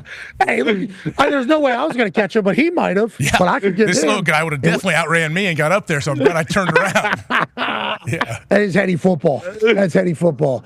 Okay, let's do these overreactions and let's hit the road, shall we? Every single morning on Mondays, I put out a tweet, and we don't have many of these left. So let's make sure we enjoy all these. Oh, yeah. I say, hey, listen, fans, football fans, not just NFL fans, because the CFP semifinals were so electrifying and so many decisions were made, just football fans as a whole. Why don't you utilize this tweet as a therapy session? Why don't you go ahead and put a tweet out and air some of your grievances or maybe your thoughts, whether they're good or they're bad. All you're going to have to use in the tweet is... Hashtag I don't want to overreact. But... All right, we don't want to overreact, but let's ride the wave of football fans from around the globe. This one's from Con Man. Hashtag I don't want to overreact. But football this weekend made me miss watching my team in meaningful playoff games so much. That's exactly why Mike Vrabel being hired to New England is such a monumental day in Patriots history. Hard hats, lunch pails, and cigs are here. Pats are back. Pats are back. Pats are back. That's how you feel, huh? I think that's how all of us feel, Connor. Yeah, it feels fantastic. And obviously a lot still has to happen, all that free agency bullshit and combine stuff that, will be needed for the team to be better. But just Vrabel in general being the coach is so much hope. Like the press conferences that were being kind of recycled from when he was with Tennessee, so awesome. He just takes no shit. And then like you referenced the Taylor Lewan video, like they're just going to be a tough team. And that's something you can get behind. And then seeing the games this weekend, it really did kind of remind me of when the Patriots were playing in games like that, and not even Wildcard weekend. Usually it was divisional or conference championship, but just wanting to have your team be in the playoffs again is something that I think Mike Vrabel gives a lot of hope for all of New England. Congratulations to you guys. Yeah, really hell yeah. We're bummed out when you didn't get to enjoy it for 3 years? Okay. Let's go to the next one, shall we? It's tough. This is from Tan Diggs. Hashtag I don't want to overreact. But I'd commit war crimes for Josh Allen to be my quarterback. You name it. I'll do it. Tone, I don't think you're the only one or only team or only city that feels that way, pal. Yeah, I mean, waterboarding, dirty. You want me to drop a dirty bomb on a small town? I'll do it. It's fine. Chemical weapons, I don't care. Because if you don't have a quarterback in the NFL, you're fucked. You're fucked. Certainly are. Yeah. Certainly are. No doubt. And starting to realize that pretty heavily, pretty hard. And Josh Allen is just my cup of tea. He's got some 7 in him. He could also run like a son of a bitch. Something about him that you trust, right? I would love to have Josh Allen on my football team, but All right, you're not the only one. We'd all love to have Josh Allen as our quarterback, I think, as we go forward. Can Buffalo win one with him? We shall see. Lamar Jackson, Josh Allen, do battle next weekend. Let's go to the next overreaction, shall we? This one's from Buddy McGuy. ENR. Hashtag I don't overreact. But the entire city of Pittsburgh is disgusted, embarrassed, but not shocked. This entire Steelers roster needs drowned in the maw and left to rot. Jeez. Some say if you listen quietly, you can still hear Derrick Henry clapping the Steelers defense's cheeks. Jeez Louise. Tone, it sounds like McGuy was echoing your mixed sentiments. Yeah, I think that's the sentiments of basically every single Steelers fan in the country. You guys were telling me, hey, be positive. You guys are in the playoffs. We knew. We knew what was going to happen because it's the same fucking thing every goddamn year. And we'll do it again next year because, like I said earlier, nothing's going to change. Just the effort. The effort was the most surprising and shocking and disappointing and embarrassing part of that football game. Oh, Buddy said he's packing dip tins and cigs on you guys. That's what old Buddy said Derrick Henry was doing to your defense. Messed up. What he said? He was. He was clapping them. He did. Jeez. Could have done whatever he wanted, they said. Right up the middle. He could do whatever he wanted because we decided, hey, you put 3-4 guys wherever Derrick's not, that'll work. Pittsburgh Steelers fans excited that their team has made the playoffs yet again. That's in good. the dance. In the dance. In the dance. One more week of football. One more week of joy. Right? A lot of people go to the One dance more for that. week of football. 10 more double yoys is what's happening in Pittsburgh. Let's go to the next overreaction, shall we? Kevin Davis at Kevin ___ Camacho because Kevin_Camacho was taken. Hashtag I don't want to overreact. But should have been disqualified there. Yeah. Double butt. The way the Eagles played yesterday, they will be gone next week. All right? No. Hurts sucks. Please, for the love of football gods, bench Jalen Hurts and put in that dog Tanner McKee. Oh, by the way, this is a better cheesehead than that fucking yellow shit the Packers wear. Ty, what was this all about? Where'd this come from? And did a lot of people call for Tanner McKee to be playing football next week? Not a lot of people called for Tanner McKee. A lot of people saying Jalen Hurts stinks, though, and that the Eagles can't win any more games because he just isn't the guy. And I was rather surprised by that because Hurts looks pretty good at the start of the game. He didn't play great, in the second and third quarters, but I was shocked as many fans were saying, hey, this guy stinks. We're fucked because he's going to be starting next week. They're calling him Jalen Stinks. That's rude. Wow. I think he's a guy who's won them a lot of games. I think throughout his life he's won a lot of football games. Keep doing your thing, Jalen. Good luck out there. Hell yeah. Good luck out there. He got donged in the head. He's coming off a concussion. Yeah, bingo. So big dong to the head, 2-week dong to the head, 16-day dong to the head. I mean, that's a little different. He's worked the rust out. Obviously, they're going to do their thing going forward. The Eagles are such an interesting team because if they don't win the Super Bowl, it's going to be loud regardless.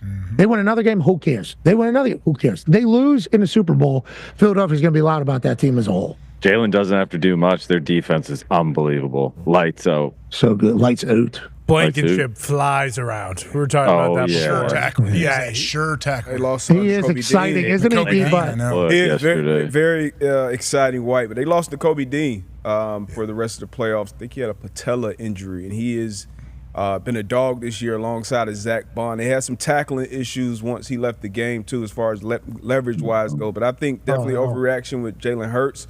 But losing a key contributor like that on defense, still a bunch of dogs over there. But I think the Eagles will be just fine. Any exciting whites creeping their way into the all-everything DB postseason team? You know what? Cooper DeJean, he hit the ground running next year, like he did from next year. Week what? 5. There's not a postseason team, playoff team. Oh, you know what? There will be a postseason team. Okay. It's only one game, so I guess the guys who continue to play, because Derwin James, he had a great game, but they're out. So how'd Surtain do? Maybe we'll do that. Surtain didn't have a goal. Ooh, he didn't have. A goal. Maybe Gonzo should have been first. Gonzo. Cabo right now, but postseason. I like that. There's a lot of teams in Cabo talking shit this week. I wasn't there. Yeah. Well, everybody's paying attention to football. I like that. Let's go to another overreaction, shall we? This one's from Absolute Scoundrel at Bengali Card. Is that how that would be? Good name. Hashtag I don't want to overreact. But Todd Monken better not fuck this up like last year in the AFC Championship. Run the ball. Derrick Henry's the X factor going into the next round against the Bills. The Ravens don't need Lamar Jackson to prove he has to outduel Josh Allen. Hashtag run it. Remember against the Chiefs last year, that was the big flaw. Baltimore Ravens refused to run the ball. Also, ball got punched out at the half-yard line in an incredible play by Justin Reed. Now, I think they understand that lesson. I think they've learned that lesson, D-Butch. They're running the rock. At the beginning of the year, I don't think they were believers. Remember, Harbaugh said, you don't run the ball with Derrick Henry 20 times a game at this stage to win it. Yes, you do. This dude's unbelievable to watch. And him and Lamar Jackson as a tag team with Ricard out there and Likely and Andrews and the amount of meat they got on that offensive line, let alone the outside weapons, that offense is tough to stop, but they got to run the rock. Old buddy's right. Got to run the rock. And I think Lamar, I feel like he's hit the over on his own rushing prop every week since his mom cussed him out. So I think Todd Monken will get it right. He'll run the ball. But also you got to be able to pass the ball, especially down in this time of year. I think it'll be an all hands on deck situation when you go into battle with the Buffalo Bills, and then you would assume probably the Chiefs in the next round. Okay, I love that they'll be able to continue to run the rock, hopefully. And you're right. Lamar's mom said, hey, let's start running the ball. But speaking of running the ball, Tone, how come that RPO hasn't worked like that every time the Ravens play against you guys? Why don't they do it like that all the time? I mean, traditionally the Steelers would just run TJ Watt or whoever's the end directly at Lamar and then make the running back do something. Now, in the past, they didn't have Derrick Henry. So that's probably the biggest difference now in these games, the last couple of games where they have had the success, because I believe Derrick has gone over 170 in the last 2 games against the Steelers. He's the X Factor, as Bengali card said. Let's go to another overreaction, shall we? Ty, there was a lot of them. One up to the #1 trend in the United States, right, if I'm not mistaken? Yes, it did. Yeah, today was prime time. I mean, it's the playoffs. Everyone was geared up and ready to go. There were a lot of good ones today. Here we go. This one's from Josh Zimski at JoshZ1151. This guy will do some fucking landscaping. Yeah, it will. And some killing. I don't know if he just got done hunting or fucking murdering bushes, but Josh will go out there and get the job done. That's either a big old rake or something special. We appreciate Josh and his hard work ethic. Hashtag I don't want to overreact. But the Packers stink. Gut the team. Fire LaFleur. Trade Love. Keep Willis. We would have been better off fielding a team using kids from the Green Bay Area Technical College. They showed no heart and no fight last night. Hashtag rebuild 2025. Ty, wow. You picked these. This is about your team that you own.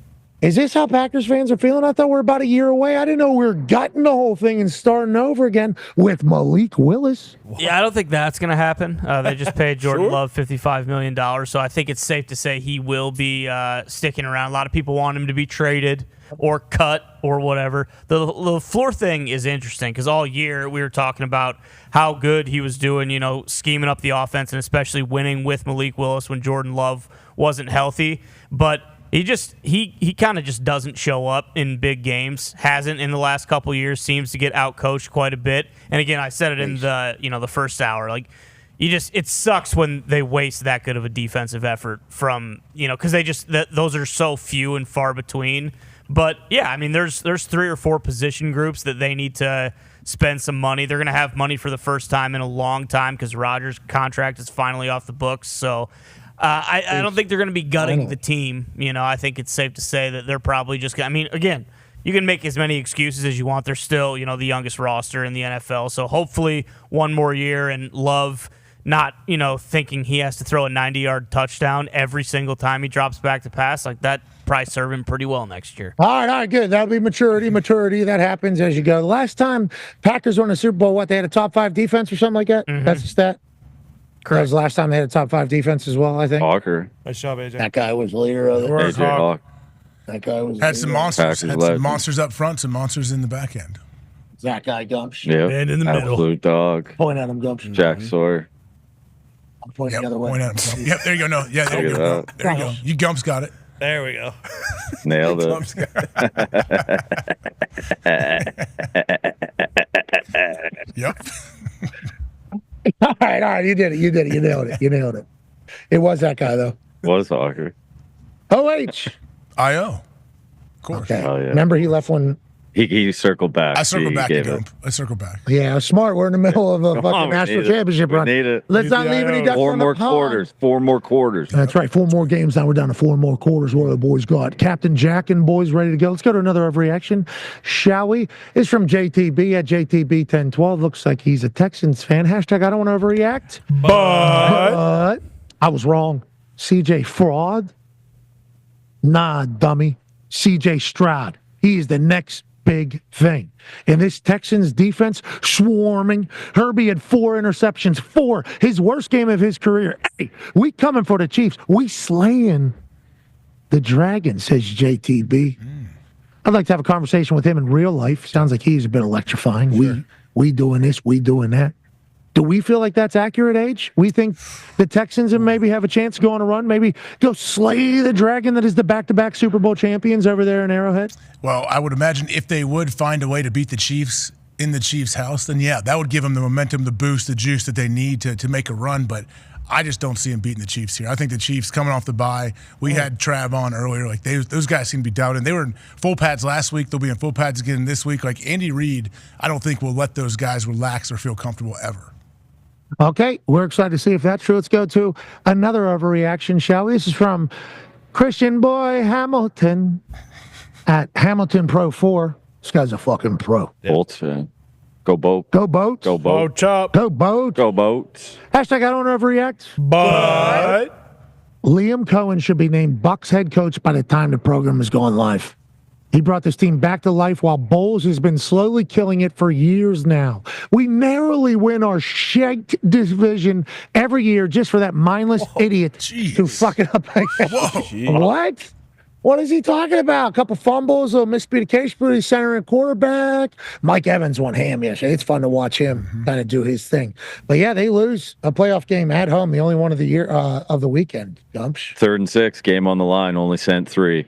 Bulls always die, sending the blitz. And I don't know what happened there, but he was wide open across the middle. Yeah.